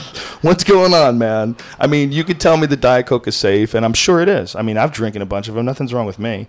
I used to do a joke. If you get cancer from Diet Coke, you're a fucking pussy. But the reality is that shit can't be good for you. Yeah, but I mean, it's like, what do you want? Diabetes, or do you want maybe ankle cancer from Splenda? How about have a water? Yeah. It's not, you don't have to have a Coke. Yeah. If you didn't have water, okay, if you were just forced to drink Coca-Cola every day, and then someone gave you a nice ice cold water, you'd be like, God, this tastes so good. If water was like super precious and like there wasn't that much of it, so you'd go to like a fucking restaurant and buy some water, and for real good water, it would cost you like $100 a bottle, like a bottle of wine, and you drink it, you'd be like, oh, this is delicious. God, it's so satisfying. I don't want it to end. Meanwhile, you just take it for granted. You open up a bottle, blah, blah, blah, blah, blah, drink it, no big deal. Water tastes fucking awesome, all right? We just don't think it tastes awesome because we want that goofy sugar rush. That goofy Coca-Cola sugar rush that we're all addicted to. Mm-hmm. That caffeine rush. Yeah. I went to Baja Fresh the other day. I had a chicken burrito, and it's big motherfucking Diet Coke, dude. It was giant. I drank that thing, and I was wired. I was like, it was like I had a 20-ounce Starbucks. It was a big-ass Coke. The worst is, have you ever had, like, you were really thirsty at night, and you only had, like, a Diet Coke on your nightstand, and you chug it, and that's the worst feeling worst ever. Is when it's warm. Oh, yes. It's sitting there all like night. Caffeine. Yeah. Yeah. You know what's good, man? I got these new drinks that these dudes sent me. If you're into energy, not an energy drink, but workout drinks, just healthy, good for you drinks, a lot of ginseng and shit in them. They're called good for you drinks. These guys sent me a whole case of these things. They're fucking awesome. They're like the best workout drink. That's fun. You have Gatorade. Gatorade is good after you work out, but it's like a little too sugary. It's a little too sugary. I do the light kind, the like that's really low better, calorie. Right? Yeah, that's better. Water. I always add water to mine. Yeah, you have to drink a little bit, pour water in. I do that with all juices too. Apple juice, orange juice, too citric for me. Let's mix it with some water. Hey, my But dad's been anyway, these people, it's good for you drinks, good, the number 4 you drinks. You can find them on Twitter, you can find them online. You go Google them. It's the shit. If you're into a good workout drink. And they support MMA. I found out about them through Shane Carwin, and I know they've sent Jason Ellis some shit. They're good guys. Hey, dog, and now for a word from our sponsor. Fleshlight? Yeah, you got to Bring hit it back? him again. Hit him again? Hit him again. You got to Ladies and gentlemen, minutes. Fleshlight.com. Hey, so if you masturbate, ladies and gentlemen, and I know you do, let's be real. Wouldn't you want to fuck something that feels better than your hand? I know I do. Because I know when I'm masturbating, at least half of my body's saying, hey, dude, you've got a dick in your hand. And it doesn't feel as good when you're thinking about that, and you're thinking about the fact you got a dick in your hand, it doesn't feel as good. So what I propose, ladies and gentlemen, is you go to fleshlight.com, you get one of these things, and you fuck it. All right? You got to get past the embarrassment. And I tell you from personal experiences, because I knew about this shit. I'd heard about it on TV ads. Not on TV ads. I heard about it on the internet. I heard about people talking about it. Oh, Eddie Bravo told me his Fleshlight story before. He's had a Fleshlight for a while. But I was too proud to walk into a store or order one online. I'm too proud to even admit that I masturbate. That shit's ridiculous, folks. So my dad told me about this fucking thing that he's like hooked onto right now called resveratrol. Resveratrol. It's RESVERATROL. Yeah, it's an antioxidant, very potent antioxidant that exists in wine, and I've been taking it for years. Yeah, so he's been doing like this huge, he's like crazy research guy when he gets hooked on something. It comes from plants when it's stressed by parasites or various infections. It like the plants like release like this like fucking chemical or whatever. So people are taking this chemical and putting it, you can go to GNC and stuff, but then there's kinds that are mixed with like other things that but if you get it as pure as possible, the benefits from it are like insane. It's saying that like this is all in like rats. They've found that rats have like cancer gone away from it. It's blocked. This is what you said that. You said that in a foreign person. Rats have like cancer gone away from it. It blocks. Sounds like Bas Rutten. They're saying that it will block colon cancer in humans, and it will.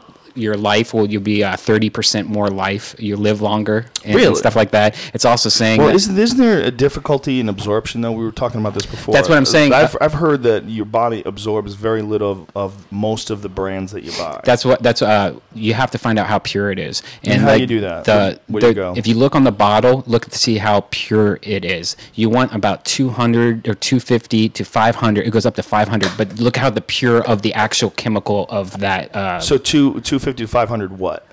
Milligrams. Is that what it is in pills? Milligrams? Yeah, milligrams. So the higher the milligram, the more pure it is? The higher it's just that chemical. Okay. It's mixed with other things. So what is it mixed with? What are the other things that they put in with it? Like grape. It's like grape seed extract, stuff like that. Grape seed is also an antioxidant. Have you been taking it, Brian? I just started in 2 days, but my dad's been taking it for about a month now, and he says a couple things. He said that he feels like he is just nonstop energy from when he wakes up to, and something that he hasn't had in years. He also said that his hip pain, he has a bad pain. He stopped taking it for a week, and his hip pain immediately came back. And he also said that his stomach is always getting full faster now. So after he usually gets like seconds at a dinner or something like that. Now he says he feels full after the first time. Is your dad selling resveratrol? No, he's not. He's come on now. He's not. Amway scam, motherfucker. He's not. But he's somebody. He's somebody that like when he finds something, he really researches the fuck out of it and stuff like that. I think if you said that whole thing in an English accent, I probably would have get online and ordered something. Yeah, but anyways, there's a whole thing that I emailed you, Joe, that you should look through. Okay, that I'll check it out. I have some in my my vitamin cabinet. Yeah. I don't know. I never even looked at what the dosage is, though. Yeah, it says it blocks colon cancer on mice, and that right now that they're trying to find out that. The only problem is we're not mice. Yeah, we're mammals though. We're mammals though, so they're looking into it, and a lot of the research they're finding is all positive. And I'm sure there's definitely a connection with but there's a lot of shit that mammals can eat that we can't, and we can't that they can. Like dogs can't even eat chocolate. You give a dog chocolate, they'll get fucked up. Yeah, that shit's poison. It's poison to their stomach. It'll kill them. And if you give a sheep DMT, they die. You know that? Mm-hmm. Sheep, there's certain types of grass that have DMT in it. The sheep eat the grass and they just fucking fall down. And their little feet just twitch in the air. And they just, boom, it explodes their brain. If you put a snail on a Listerine strip, they melt. Yeah, but Listerine strip's not a part of nature, son. That's ridiculous. Well, if you fucking hit a monkey with a rock, he dies. You got got too much time on your hands. Huh? does. That's all my dad. My dad's the one that first told me though about Splenda like 7 years ago, about all the bad shit about it when people are just getting on Splenda. He was like sending me reports about how the brain like thinks it's like sugar, and like this was 7 years ago. He was sending me this shit. So he's pretty. What is Diet Coke? The sucralose one's a weird one, right? Splenda's and Diet Yeah, Coke. it's Splenda. Any of those chemicals tricks the brain into thinking it's sugar, so it does the shit that it does to fight burn off the sugar, but it's not there. Yeah. So it's just, I guess it has a lot of bad negative side effects. It's pretty What's the other crazy one, when you think aspartame about or whatever? it. Aspartame. There's a bunch of them now. Xylitol. What's the best one? I don't think any of them go. I think actually sugar's probably Sugar's the best. fucking one. Sugar's the best one for you. That's why a lot of these The companies. key is, though, here's the key. You got to exercise. You can't just eat sugary shit. And if you're going to have one of those things, you have to have a body that can process that sugar. You can't just be sedentary and be down in sugary drinks. It'll fuck your whole system. It'll, No, everything in moderation now. yeah. There's nothing wrong with a little Coke in moderation. The drink. Yeah, lately I've been buying those small little mini regular The fuck, Cokes, cocksucker? Why you looking at me? you know? No, Cokes? I don't drink. You know, it's funny because I went on a Diet Coke thing for a while. Terry bought like 95 of them at Costco, and I stuck to my points and I actually gained weight. And I asked the lady, she goes, "You know how much fucking sodium is?" Oh in yeah, things? you got so much Are water you weight. fucking kidding me? Yeah. So now I got off them. I just drink them when I go to a restaurant, and even then I don't, because I feel like they're gonna give me the wrong batch of shit. Right. So I stopped, because I just don't want it at all. Right. So yeah, I'm done. Have you been following E3 at all this week, Joe, and seen all the new shit that's coming out with Xbox, Sony, and all that stuff? No, I saw that they made the Xbox smaller, but I mean, what are they going to do that's really interesting? Well, it's the new things. It's like they're all turning into the Nintendo Wii with the motion controllers and stuff. Oh. But what's really cool is like Sony has this one which is like this looks like a microphone or a fleshlight or whatever. But in the game, you're like in the game, and then it turns your controller into a weapon, kind of like how CGI they have like the ping pongs all over it and stuff. Right. So you're looking at yourself with a weapon, and it's kind of trippy. So like that's the whole thing with the Xbox and the PS3 is that it's turning you into the controller. But I think I'm sick of all this. I just want to play video games. I'm a grown man. I don't need to be dancing around just trying to fucking cast spells on dragons and right, stuff like that. but for a lot of people, they've lost a lot of weight. Oh yeah. For people, for young kids, I'm sure they're loving this shit. But Wii Fit shit. A lot of people have lost a lot of weight with that stuff. yeah. And they also, Nintendo just released a new 3D Game Boy that I don't think you have to have glasses for. Maybe you do, but I don't think you do. And they said that it's actually coming out at you. What about that's crazy, man.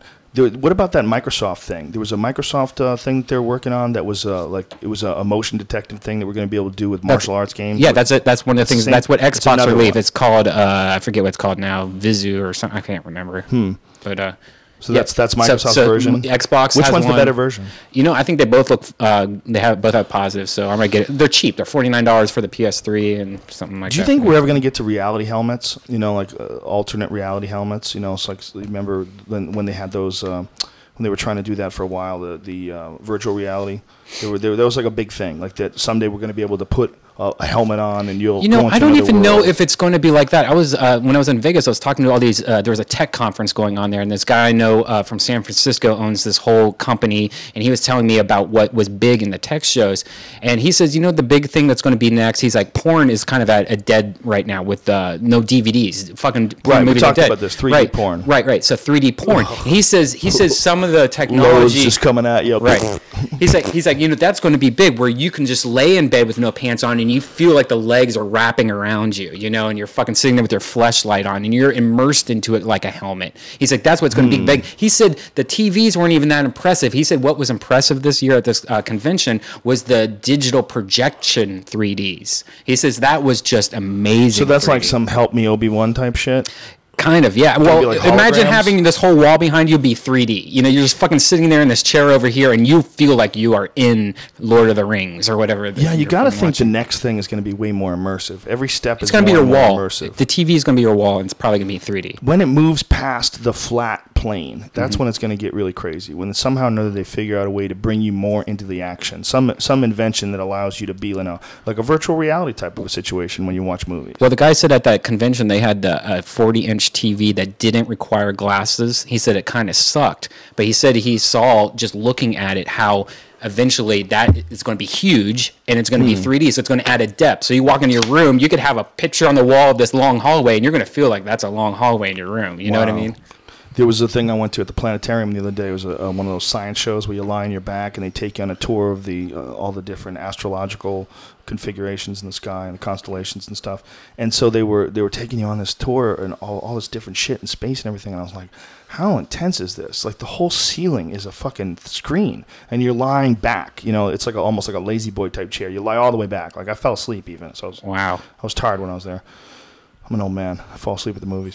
So I'm standing up there watching this fucking thing, and I'm like, well, this is like so much more immersive than television. Like that's what the next step is going to be. It's going to be like you're going to go to the movies, but the movie's going to be like a ride. You know what I'm saying? It's going to be like some Space Mountain type shit. It's not just going to be you sitting there. It's going to be everybody gets strapped into a seat, and you know you put a helmet on. Captain EO too. Your fucking chair moves and shit, and you go on a ride through the movie. Yeah, you know. I think they have similar things probably already at like Disney World and stuff. Yeah, but don't they? Not awesome. They suck. Yeah, and they're only for a couple minutes till the ride starts. Right. You know. But did you ever go on the Jurassic Park ride? Yes. Jurassic Park ride's a dope one.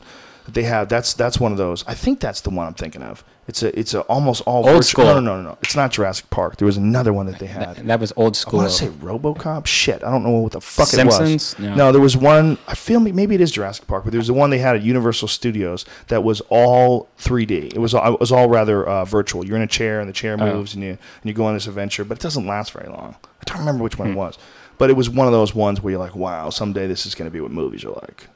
You know, we need a fucking 3D avatar. We need a blue avatar vagina. We need to really contact them. Don't they need to kick that up a notch? That would be a big seller among the geeks. The new Chris, we got to do this, man. You got to do get in touch with James Cameron. I'm sure he'll agree with. Or make a Smurfette pussy. One of the two. Just don't tell him it's an avatar pussy. He won't agree to it. There's a new Smurf movie coming out with little sparkles.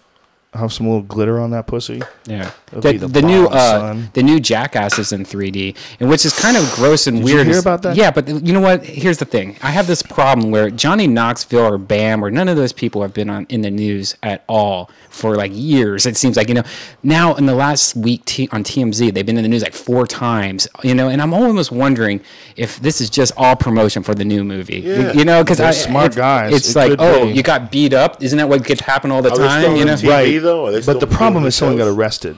Someone got arrested and it's on the news. Right. Here's an $80 ticket or whatever for assault. No.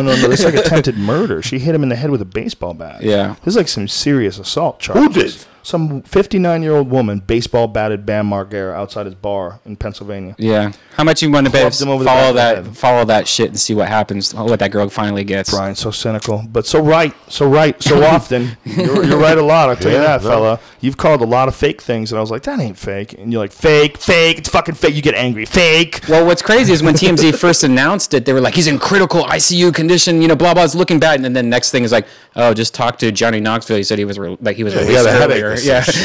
What were some of the fakes that you've called in the past? You've called quite a few fakes where you were way ahead of the curve. Well, there was one that there was like this really horrible fight.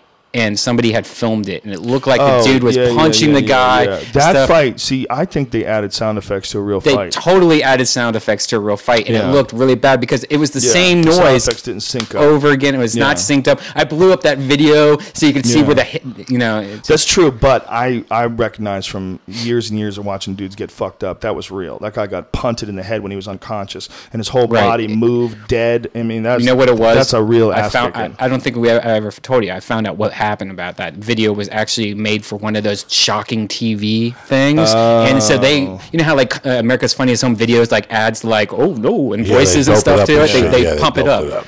That's another thing, by the way. I don't know if you guys have ever seen this. Like, America's Funniest Home Videos don't do it as much, but any of those like send in your video type shows, if you really pay attention, they don't want to pay people and stuff like that for certain things. So like most of the voices are all done by the same guy. So it's like, hey, honey, come over here and look at this. And then you hear the same guy like 2 videos later go, uh-oh, honey, look out. You know, and then you realize it's just one dude and it ruins the whole show for you. So next time you watch one of these like video shows, listen to the voices. It's just one guy redoing all these voices like, oh no, look at this. And you could tell it's the same guy. It's horrible. Brian, you're ruining childhood memories. You're crushing dreams right now, son. Talk to me about Carlos Conduit. What the fuck, That's the real fucking wolf. Carlos Condit and Roy McDonald. What a fucking fight. Battle Royale. That kid is first of all, props to Carlos Condit for coming back. Absolutely. After those first 2 rounds. The first 2 rounds, he was getting beat. He was getting taken down. Yeah. He's getting clipped a little bit on his feet, but he tagged that kid quite a few times too. And the kid took some big shots. A lot of people are saying, like, he can't take a punch. I'm like, you're crazy. Carlos Condit rocked him on the button, and he was coming forward. I mean, no one takes good shots when they're coming forward. When you're coming forward, that's when you can get hurt.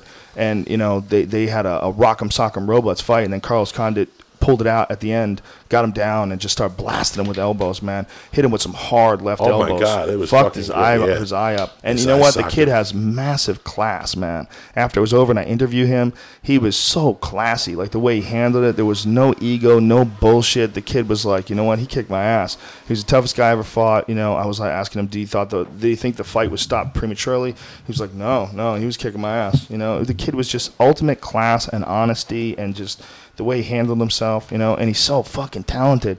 And he's like one of the first guys, being 20 years old. He's one of the first guys that started out training MMA. Not started out as a wrestler or a kickboxer or whatever. He started out learning the whole sport all together as one thing. So it's pretty impressive to watch that. That kid's got a super. And he bright did his future. homework on Carlos. Yeah. He watched. You could tell. Yeah. What have you heard about Condit's the first tough as fight? The fuck. tap that wasn't anything. Are they gonna? Redo Unfortunate. Yeah, they're going to redo it. They're gonna redo They'll it. definitely redo it. Dana knows the fans wanted to see that fight again. That was just a mistake. Evil Levine made a mistake. It happens, man. Being a referee is very hard. He What just about screwed my up. boy Tyson Griffin? That was a good fight. That too. was a great fight. That was a great fucking kid, fight. That kid, Evan Dunham, is a stud. Yeah, That he kid is. He's fucking good, He's man. a great fight this week, by the way. His stand-up is good. His fucking jiu-jitsu is good. How dare How the someone? fuck are they How thinking? dare they in the middle of the goddamn pocket? They shut that shit off. That's probably my manager. She's probably thinking about, like, calling me to tell me that you're talking about the fleshlight too much. That was a good. Anyway, that was a good fucking card. There was some good fights. What's up with Pat Berry and shit? He broke Pat Berry everything. broke his foot and he broke his hand. He broke his knuckle when he punched Crow Cop in the first round, and he dropped him. The second punch he hit him with, he said he felt his knuckle give out, and then he apparently broke his foot somewhere in the fight too. His foot swole up like an elephant foot. Fuck. Pictures of it online, like he has the 2 feet together, and one of them's like literally twice the size. It's nasty. What a great fight though. Woo, that was fun. That was a fun fight and a fun comeback too. Watching Crow Cop turn it on at the end and blast him, and then take his back and choke him. And then Crow Cop campaigned for the submission of the night.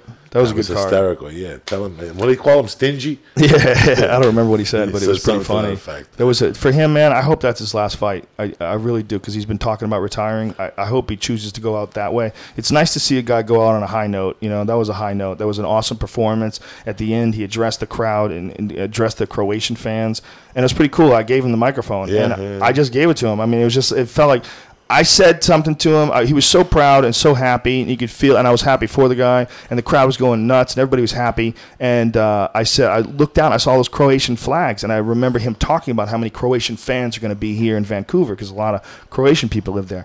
And I said, "Do you have anything to say to your Croatian fans out there? I see you got a lot of support." And the crowd goes nuts. All the Croatians go fucking apeshit.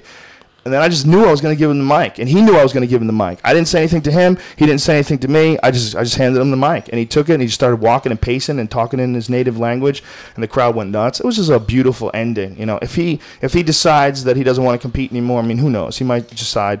He might be saying that now because it was a lot of stress, but he'll get fired up and get back in there again, because it was one of his best performances in a long time. He looked real good, especially in that third round. When he had Barry backed up and he was nailing him with punches, he was looking sharp, dude. He was nailing him with some fucking hands, So who knows, man? He might decide to keep the party rolling. rolling. My fucking heartbreak. My Liddell broke my fucking heart, man. But it's good. But this seems like it's happened like the last 3 fights. It's broken my heart. I didn't know he was even going to fight again. I was like, really? I mean, because he's been getting knocked out. What, the last 3 fights he got knocked out? Yes. Yeah. I mean, it's like, I think it's done last also, fight. you got to look at it 2 ways. One way is the last 4 fights actually.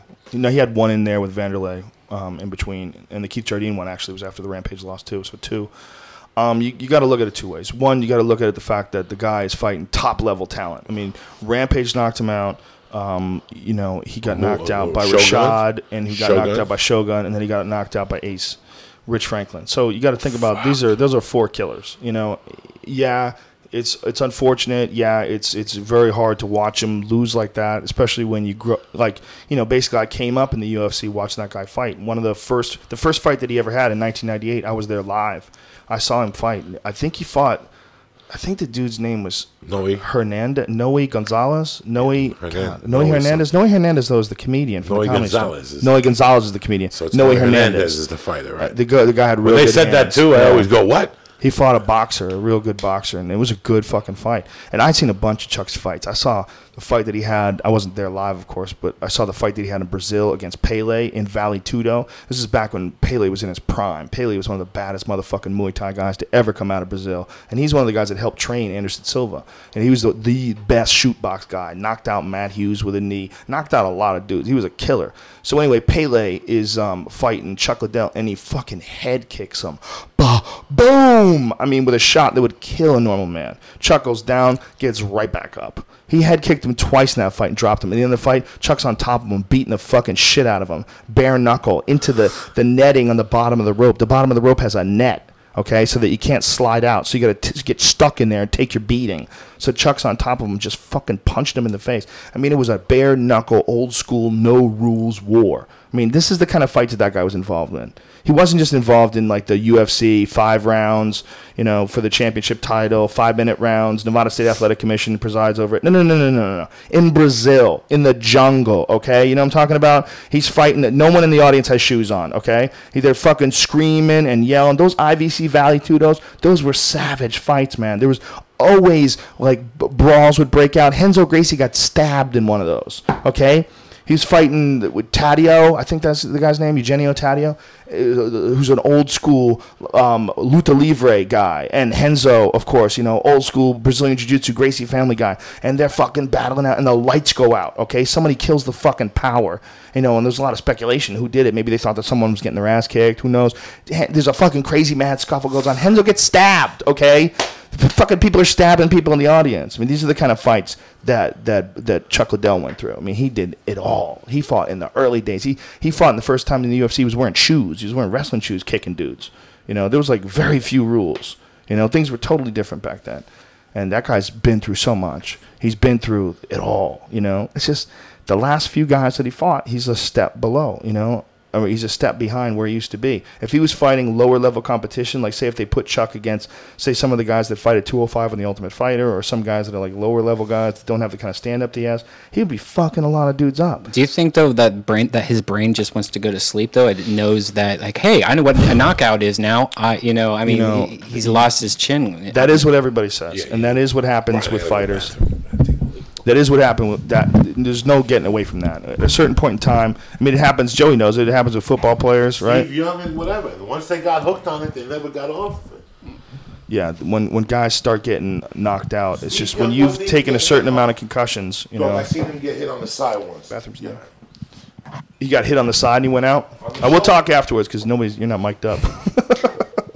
But you know what? He's a legend, and he's a guy who's had a gigantic career. And he was one of these when he was in his prime. He's one of the scariest guys ever. One of the most exciting fighters ever. When you went to see a Chuck Liddell fight, you knew that someone's going to get their fucking ass kicked, you know, and it was going to be brutal. You know, he was going to smash somebody. He was going to get a hold of you. He was going to kick you and punch you and smash you. I remember the first time he knocked out Randy Couture. It was like, oh shit, he can knock out Randy. I mean, Randy had been in there with Pedro Hizzo. Randy had been in there with Maurice Smith. Randy had been in there with big, strong, knockout, high-level kickboxer heavyweights. And they hadn't knocked him out. But to get in there with Chuck, and Chuck blasts him into orbit with one punch, it's like the way he could knock dudes out, there was very, very few human beings that could stand in front of that guy when he blasts. But like a lot of guys who have a very particular style, once your reflexes start to go a little bit, once you've taken too much punishment, you don't have other ways to win. The more ways you have to win, the more unpredictable you are, the more successful you're going to be. It's like a guy like GSP. He doesn't even hardly get hurt.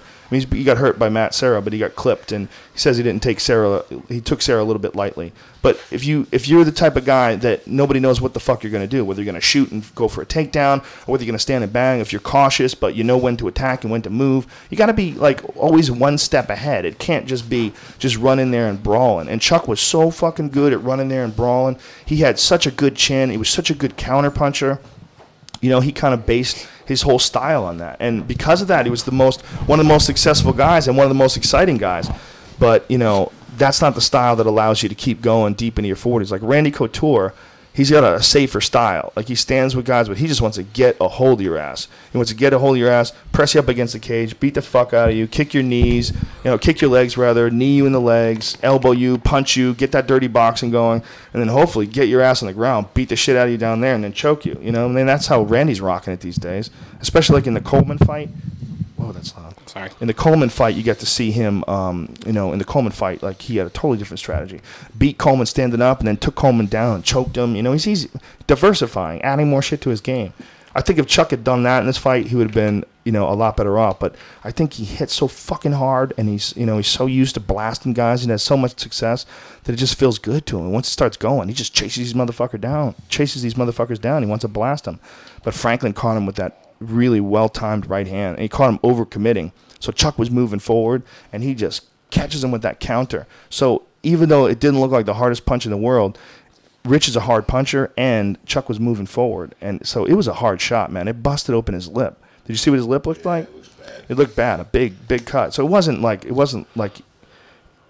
shot that shouldn't have dropped him. That shot could have dropped anybody. That was a hard shot.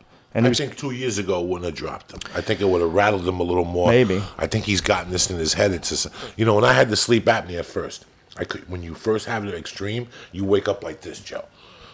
So what happens is every time you lose your breath, when I was 400 pounds, every time I chase you or walk and I lose my breath, right, my body would go into anxiety. That's why I had to go to acupuncture. So your body would start thinking about the trauma that you've had in the past, and it locks up. When you have sleep apnea, you wake up choking.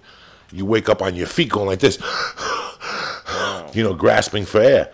So every time I ran out of air for a long time, even on planes, there was just a connection. Just a connection in your head. Okay, so there's that, and then on top of it, just the raw data that we know about people that take concussions. You cannot take too many concussions. No, you don't want to. Yeah, you don't want to. They're putting a finger in it. Like I told Eddie. Eddie goes, well, Sakuraba came back, and he just started covering himself. I go, the way Chuck is right now, somebody will just hit his hand, and he can hit himself and knock himself out. That's how sensitive that switch is now. And it's a shame. I'm his biggest fan. Well, he took a couple shots before that. Yeah, no. He took some shots before that. He took but some not shots right there, that. bro. He took one to the head. He took one not right I'll have to go there. back and watch the fight again, but I remember him getting clipped a couple of times. Yeah, he got clipped a couple of times. I heard the whole place smelled like weed. Was that true? Oh, my God, dude. When I went to the bathroom, I went to go take a leak, and as I was running back to the bathroom, it just stunk of weed in this one area. And it's the same area where dudes were stealing dudes' hats. There was that a was dude, hysterical. They stole 2 hats. Those guys were baked as fuck. They and they kept snatching hats off people's heads as they would walk through the tunnel on the way to the arena. Their music's on. They got their hat on. They're focused, and dudes are just snatching dudes' hats off. Wow. And there's all these animated GIF files online of the guys doing it, and it's hilarious. This is the same guy, and they got these big, stupid, shit-eating grins on their face, like ah. That's awesome. And the funniest one is when he tries to get Martin Campman's hat, and he just misses. He just misses. Awesome. And Campman walks by, and you see the guy go like. You gotta retweet that later. Oh yeah, I will. I'll find the link. And dog, the funniest material I heard all week was the son of Sarah Palin. He's losing his mind just like Sarah Palin is, bro. Who's the son of Sarah Palin? Chael Sonnen. Oh, Chael Sonnen. The son of Sarah Palin. Chael Sonnen, he stole an Aziz Ansari joke. He was like doing one of his speeches about Anderson Silva and his manager, and he did an Aziz joke. That's awesome. He called the Nogueira brothers. But you got busted on that. You can't do that. One is a punching bag, and the other one I'm not worried about. Wow. And he said that Nogueira's black belt, you get at McDonald's and a gift set or whatever, the Happy Meal or some shit. He's the best shit talker by far. He's a fucking nice guy, too, man. When you talk to Chael Sonnen, like outside, he's a fucking funny, nice guy. He's just real good at talking shit. He's a politician, and he can fucking fight, dude. Bro, this is a lot of this buffoonery and all this emotions that he's charging up, man. This is all like look. You think about what Damian Maia got mad or got Anderson mad at. Damian Maia, this is what he said. He said, "I respect Anderson as a fighter. I don't respect him as a person." Whatever the fuck that means to Anderson, why I don't know, but that made him crazy. He got so angry. And so we've never seen Anderson standing in front of a guy yelling and screaming at him, calling him rich boy, and, show me your jiu-jitsu, and swearing at him, saying all these different swears, and then just beating his ass and mocking him. Never seen Anderson do that before to anybody. And Damian Maia is generally known as a really nice guy and respectful guy and a martial artist. But that one statement, whatever the fuck it meant, threw him into a tizzy. What is going to happen when he gets in the cage with Chael Sonnen? Chael Sonnen has talked so much shit about them making sacrifices to pygmy gods and fucking all kinds of nonsense. He's going fucking nuts over He's there. going Son of Sarah. crazy. He doesn't stop. He doesn't stop. That's He goes, Sarah Palin's son, Doug. his Twitter is just rampant with it. His Twitter is all like him talking shit. I'm going to go home and follow him. I have not even seen this. Thank you for opening up my eyes. He does these question and answers. I missed the one he did in Vancouver. I missed the other one before that, but everybody was talking about it. They said it was the funniest fucking Q&A by far. It's on my Facebook. Somebody said this. Peter Fogel, the guy had Willie Barcena broke his nose, emailed it to me. Well, he just did another one. He just did another one. Okay, this is the one. So this is his Friday. second Q&A. He's done 2 of them so far, pumping up the Anderson fight. Dude, he's fucking hilarious. But he fucked up when he stole that Aziz Ansari joke. They're not gonna. The internet is not gonna let him ride that out. Have you been to a website called Wolfram Alpha? Yeah, we were going to talk about this. Wolfram Alpha, for people who aren't aware of it, is this project where they're trying to take the next step after Google. And it's trying to be a website, literally, that you ask it a question, it gives you an answer. Right. It's so cool because like I put in my birthday and the weather, and I got the exact temperature when I was born to the exact hour. I got the lows, the highs during the day, the cloud cover, the population of Columbus at that time, the humidity, the pressure, the winds. Holy I got shit. so much shit that if I was like with Doc from Back to the Future, I could totally get to the right second of the day that I needed to go back in time with, you know? If this would give you the information for that. You know, it's really funny that you just brought that up and that you're talking about this, because there was a subject that was on the message board the other day that I thought was really interesting. There's this new scientific discovery that they found where they do believe that it's possible that the universe might be far older than 14 billion years. That's what they think it is now. They think it's like 150 billion. And it's just this small group of scientists and, you know, astronomers that have this possibility in their head. And, you know, it hasn't been sold yet entirely, but when you start thinking about stuff like that, there was like an argument on the board, and the argument was, there's some things about the universe you're never going to be able to know. It's pointless to even try. You're never going to know when the universe began. How the fuck do they know that? How do you know that you're not going to ever be able to know? If our understanding is constantly increasing, okay, if what we know today is so much more advanced than what we knew just 100 years ago, or 200 years ago, or 300 years ago. You know, a couple hundred years ago, to get around, you had to be on a fucking animal, okay? You wanted an image of someone, you had to draw it, all right? There was no cameras, right? Think about that, all right? That's just a couple hundred years ago. We don't know what the fuck kind of innovation is going to come up a couple hundred years from now, or a couple thousand years from now. It might very well be possible that not only can we decipher exactly how the universe began, but we're probably going to be able to get an accurate map of the history of the planet from the very beginning to now, much more detailed, much more precise than we have today. We're probably going to be able to recreate or capture every single moment of every single day of every single hour that's ever existed. It's all very possible, man. Mm-hmm. They're going to get crazier and crazier with time. They're going to get crazier and crazier with breaking down, you know, like the quantum mechanics of the universe. You know, when you start getting into, like, you know, the crazy subatomic particles that disappear and reappear and exist in 2 different places at the same time, or in a superposition, and these things that they don't understand. Well, as we get more and more understanding and know more and more about the weirdness of the world, we're going to be able to figure out how to fucking decipher it.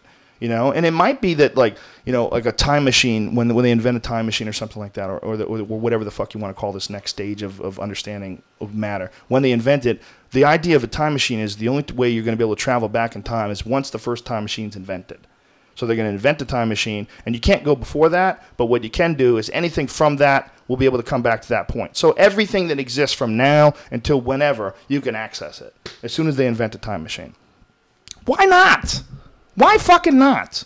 Shit's going to get crazy. If you can do this, nobody would have ever thought you could be able to do this. If you talk to someone in Shakespeare's day and say, do you think there's ever going to be able to time where I take something out of my pocket and through the air I ask it a question? Like, you could, I mean, Wolfram Alpha, you can't do that, but you can do that with Google. You could Google voice it, you know. What year did the Sistine Chapel get built? Bam, they tell you instantly. And if it gets to a point, and it's got to, if they've got the Google, if it gets to a Wolfram Alpha point, you can ask it a question, you can give it any answer, or it can give you any answer on any question of anything that's ever happened ever that human beings are aware of. And you'll have all the information right there. If you told that to people that lived in Shakespeare's day, they would tell you out of your fucking mind. It's going to get crazier than this. It has to, because everything gets crazier. What the fuck is next? Sometimes I just drive in my car and I sit in traffic and I go, what the fuck is next? Is there going to be some crazy new thing that's going to change everything? Like, are we in a race between human beings figuring out what the next thing is, the next crazy innovation is, or us just completely fucking everything up with polluting the fucking ocean and, you know, nuclear explosions and wars and all that other crazy shit. Like, are we in a race between, like, human retarded chimpanzee instincts and technology? You ever thought about it like that? Like when we talk about, like, this peak oil documentary that we watched, we thought was bullshit. But the idea of peak oil is a terrifying idea if it was true. And if there was a finite amount of oil and they do bust into it and then we're fucked and we have no oil, things could get really crazy. Like, that is really possible. But are they going to come up with something that's going to replace that and make everything better and make everything even more advanced and more simple and more, you know, more natural to the environment? Are they going to figure that out first, or are we going to run out of supplies and resources first? Like, is that a battle? Is it a battle between the human, retarded, monkey, chimpanzee behavior of take, don't think about the future, and technology and innovation and the ability to harness matter? I think whatever happens is not going to happen during our lifetime. So you don't think so? No. I think something crazy is going to happen. 20 more fucking things going to happen in a lifetime. 20 years ago, when you were finger banging that chick behind Boulder, Boston High School, do you think there was going to be a milkshake thing with a pussy in it? That's what this looks like. Isn't this the shape that you shake up for your arm? It does. Isn't that the same shit? Guys, every year we get something new technology. Every year. And there's going to be after. What do you think the reaction's going to be to all this oil in the ocean? It's got to be a reaction. There's going to be innovation. It's a horrible, horrible disaster. Hopefully, Jersey Shore doesn't come West Coast. That's all I mean, hopefully, like, what if Jersey Shore and the whole East Coast beach gets destroyed and all those people for summer vacations want to come to the West Coast this summer? It might be fucking They won't fucking do it. That's too much of a drive, bro. Those Jersey people go from fucking point A to point B. Hey, let's go over there. The problem with that show is there's so many people like that, and now they think they can be famous too. Yeah. You know, they can, hey, dude, get on a fucking Jersey Shore, bro. I'm fucking auditioning for that. I'm fake tanning every day. Have you been to Glendale lately? No. Oh, dude, Glendale's off the hook now. Armenians? The Persian, the immersion. Oh, fuck, bro. It's all Armenians. Have you ever seen that dude, Psycho Mike from K-Rock in L.A., the thing that he did, the video about Glendale? No. Dude, it's hilarious. I'd love it. It's all Armenians in Glendale. I forget the fucking bit. It's a really, really funny song. Dude, it's ridiculous. This one place I go to, Brooklyn, bro. There's one place I go to called Sushi Joint. It's like this this strip mall that has like, or not outdoor like stores, and there's a sushi place, but all the stores are like fashion outlet, and then like the windows are all black and stuff like that, and then the next thing is like something else. But what's weird is if you go by there at like 2 a.m, none of those places are open, but yet every single car, there's like 100 cars in the parking lot. It's like, what the fuck is going on? That's how Glendale is. Everywhere you drive, you see these fake rug stores and shit. You're like, what? Party like an Armo. Party like an Armo. That's the song, apparently. I'm going to watch that later. Yeah, somebody sent, I think Opie. I think that's the video. I think Opie from Opie and Anthony twittered the other day, Nature's Little Fleshlight, and it was a monkey using a frog to whack off like a fleshlight. Yeah, that's old school video, but it is a funny video. The monkey fucks that frog's mouth. That's what monkeys are down for. They're down for raping shit. You know, we think about those chimps as like BJ and the bear. We think they're all cute and shit. Then you find out about like that chimp that ate that lady's face, and that other chimp that fucked that dude up and ripped his balls off and ripped his feet off. Chimps eat babies, man. There's been recorded instances of chimps stealing babies and eating them. What the fuck, Joe Rogan? Why you gotta bother me with this shit? Why you gotta? We're sitting here having a good time like gentlemen. You gotta talk to me about chimps eating babies? What the fuck kind of dinner table conversation is this, cocksucker? He hit the 2-hour mark with me. That's the 2-hour mark. Yep. All right, we'll come up with one subject, and then we're gonna wrap this up. Joey, that's up to you. The subject? You had a good one. Before you fucked Brian, you had a good one and stuff. What was I talking about? I remember. 16-year-old surfer. No, the other one before that. You said you're going to bring it up during the podcast. Oh. I thought I don't remember.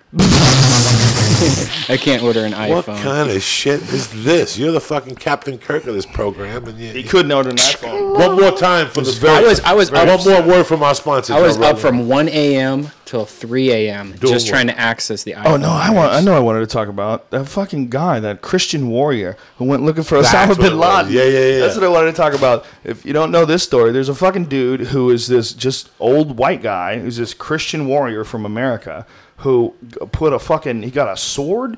He took a sword with him and a gun, and he went to the fucking mountains of Pakistan. And he went to the mountains of Pakistan to try to find Osama bin Laden to kill him, and they caught his ass. Wow. Like, what are you doing, dude? But did they put him in jail? I can't believe they didn't kill him. I mean, this guy was sitting in Kentucky somewhere, and he said one day, fuck it. I'm sick and tired of waiting for Osama bin Laden. This shit's been going on for 10 years. Yeah. He borrowed money from his cousin, and he said, fuck it, I'll go over there like a Boy Scout. You made that Grace your bitch. If you ain't first, you last. Here's a story. A 52-year-old American citizen who said he was searching for Osama bin Laden was detained in Pakistan near the border with Afghanistan this week. His name was Gary Faulkner from California. He was carrying a pistol, a sword, night vision equipment, and Christian religious books. Whoa! That might be the last guy in the world you want looking for you. The last dude in the world you want is a 52-year-old man with a sword and a Bible, and he flew to the other side of the fucking world to find you. He's got religious books, a gun, and a Bible, and a sword. Wow. Oh my God. Dude, there's guys like that. They're out there. They're out there. They're out there. They're out there and they're ready to go. You got to remember that. Sometimes it's good to go online and watch some fucked up videos just to know that guy's out there. I don't like watching murder videos, but I watched one recently. The Mexican drug lords killed this fucking guy. They cut this guy's head off. They showed it on the video? Yeah, they put that shit online. Come on. Yeah, woo. How long it's do hard they to keep watch. it for now on YouTube? How long do they I don't know. I stopped watching as soon as he started cutting his throat. Fuck that shit. Come on. Yeah, dog. I'm like, I don't need to watch the whole thing. Apparently, he cuts his whole head off, and the guy's squealing and making noises. And So over that crap. Air's coming out of his hole. Like apparently it's horrible. It takes a while for them to saw his head off, and that's how they kill him. Hard to watch, man. Hard to watch. They tied this dude up, and just fucking cut his head off on video. Next time you see a video like that, go to cakefart.com and watch that instead and refresh your memory like fucking Ginger. What is cakefart.com? Dude, it's just this woman that puts a cake down and then she sits on it and then she farts into the camera. And the icing and everything bubbles. It's You're nice. such a little fucking weirdo. Why would you think that would be cool at all? Because that would be like ginger to your fucking taste buds after watching a beheading. So people Well, fucking I think call just- you up and tell you about these websites? Yes. Well, it's on my website, my message board. When I go to joerogan.net, that forum. I mean, the forum right now is over 3 million posts. Some guy emailed me that, though. Go to cakefarts.com and watch that video. It's good. There's just in the main forum, there's 2,737,000 posts now, and then you count the retard room and all the other shit on there. There's more than 3 million posts. So anything that's fucked up, anything that's crazy in the internet, whenever it comes out, it's like a portal to all things interesting and fucked up. So, it's my own website, so I can't get away from it.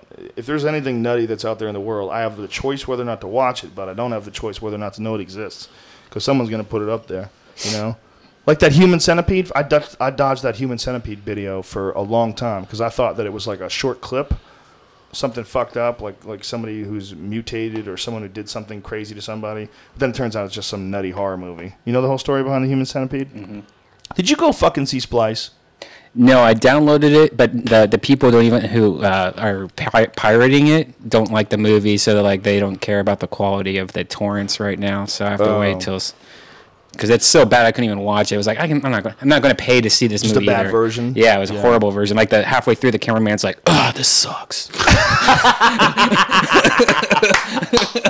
Dude, there's nothing funnier than the ones where they do it in a movie theater. Yeah. When someone how did they get away with that shit? They just put a little fucking tripod on that the little thing where the soda sits. That's ridiculous. They put a little tripod in there, jack that sucker up, and keep an eye out for Did the you guy say who they got works caught? the door. People have gotten caught. Did you see how they got caught? No. They were going to a theater in Chicago, so the big chain took codes, and you have them on the top side of your screen. Right. So it narrows it down to the theater.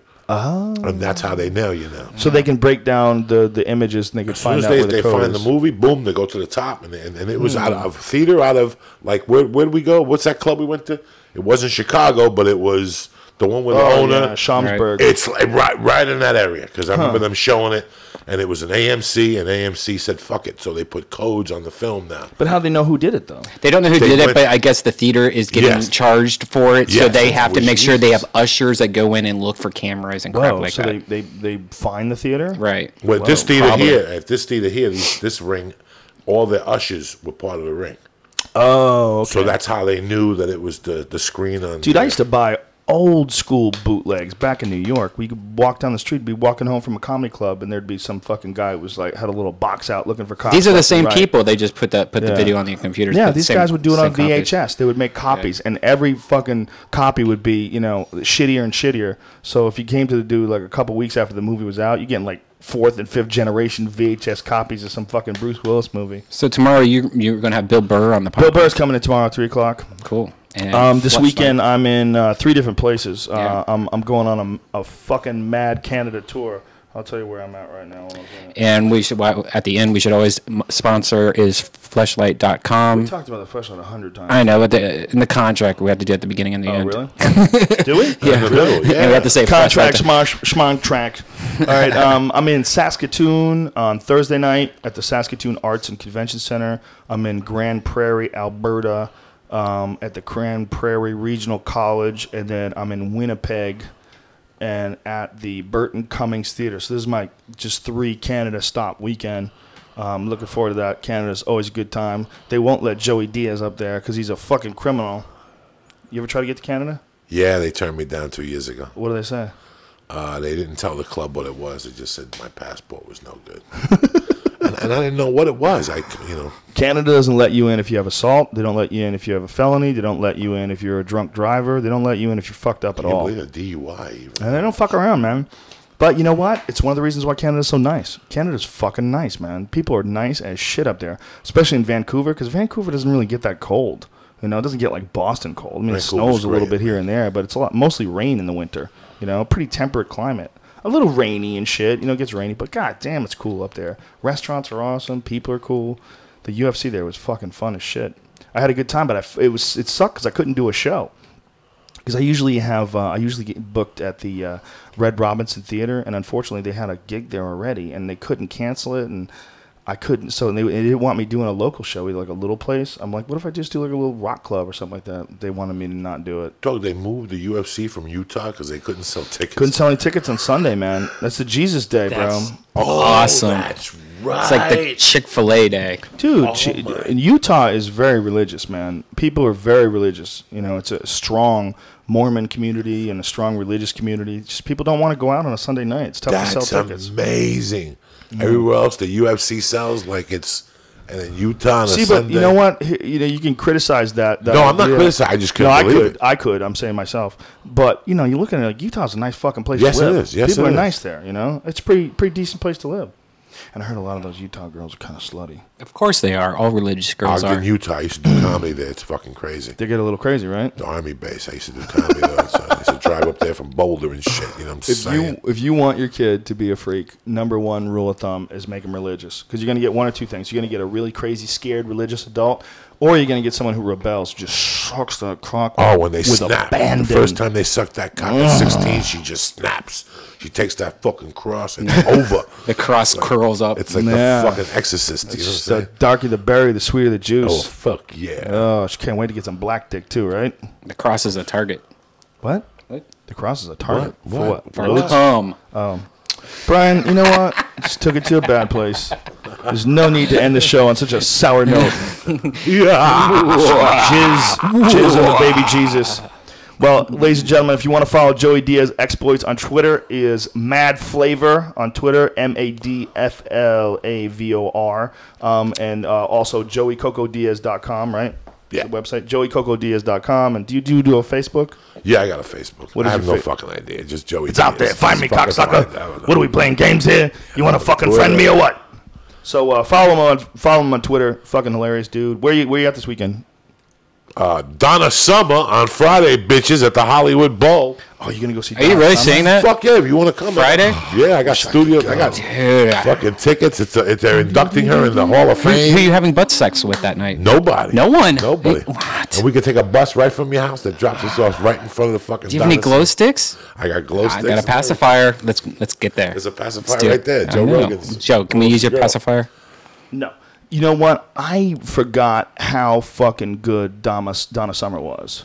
You know, I really forgot. I put her in the other day, and I felt really gay. Yeah, Friday. If you want to go, I got tickets. No, dude, this is when I remembered. I remembered when Joey Diaz told me. Joey Diaz and I were at the fucking Brea Improv. Was it the Brea Improv? One of those. We were at the Brea Improv, and I pull up, and my truck has a real good sound system, and he goes, "Put this in your fucking car right now. Joe Rogan, put this in your fucking car." He goes, "Put on this fucking track. Put on this track." So he puts on Hot Stuff, this fucking track right here. Is this going to come out? Joe. Oh, shit.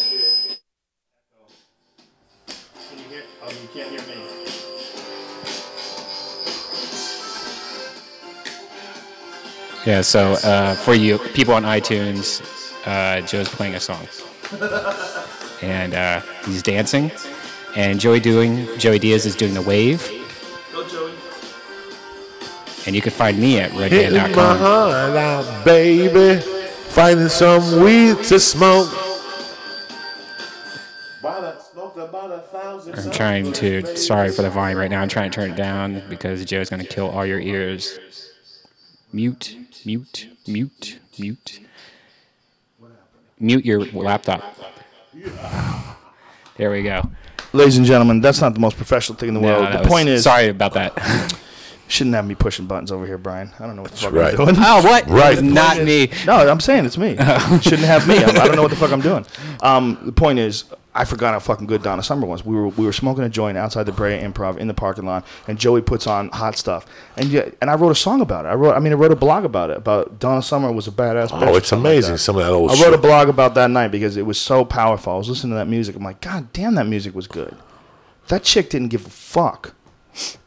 I had the opposite reaction happen to me last week when I put Donna Summer on a road trip, and my girlfriend goes, "What are you, a faggot?"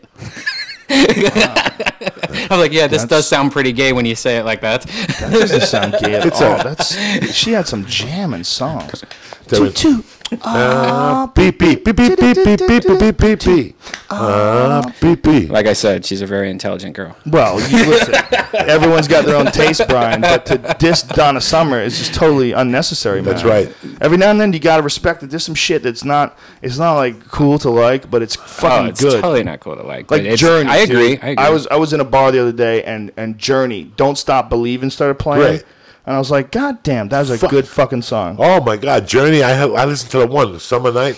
One summer night, it was on there, and it was fucking great. I'm like, I forgot how good Journey was. Dude, Journey had some hits. That guy had a very unusual voice, and goddamn did he connect with fat bitches. Fat bitches will go crazy when they hear a Journey song. Him and Kenny, the gambler. Kenny Rogers. Kenny They Rogers. love that. They love that dick. He couldn't sell no chicken though. That chicken company went out of. He had a chicken company? Yeah, Kenny Rogers Roasters and shit. You know, Jimmy Dean died. Jimmy Dean sausages. I'm not gonna eat sausage for 30 days. That motherfucker was 81. He just drank booze every day and ate sausage. He lived to be 81. Can you imagine the jokes and ha-has he had with his wife? Oh, well, you suck my sausage, you know, shit like that. You think he had a lot of sausage? When that guy had so much money, I bet he just mounted his wife's face. Didn't even ask her questions. Pulled his pants out. She probably didn't even talk about it. Yeah. She probably didn't even say the thing. He is so rich. She probably stuffed it in her mouth. Sausage again, bitch. Drinking whiskey, just fucking her mouth. Shoots a batch down her throat and then walks out the door and gets on a horse. He's fucking Jimmy Dean. He had $1 billion sausage empire, and he started out as a musician, right? An actor, wasn't he? Wasn't he? One of those fucking things. 81. You know what? Good for him. This episode is dedicated to you, Jimmy Dean. Good for you, you motherfucker. You made a living selling ground up animals, ground up pigs. All right, folks, that's the end of this podcast. Thank you for tuning in. We will see you actually tomorrow. We got a one tomorrow with Bill Burr. Same bat time, same bat channel, 3 p.m. Joey Coco Diaz, ladies and gentlemen. Stay black, baby. Brian Red Band Reichel, ladies and actually it's this way. Yeah, no, there we go. Whoop, yeah, that way. Well, I can't get to you. Thanks everybody. We'll see you next week or tomorrow. Later. Bye.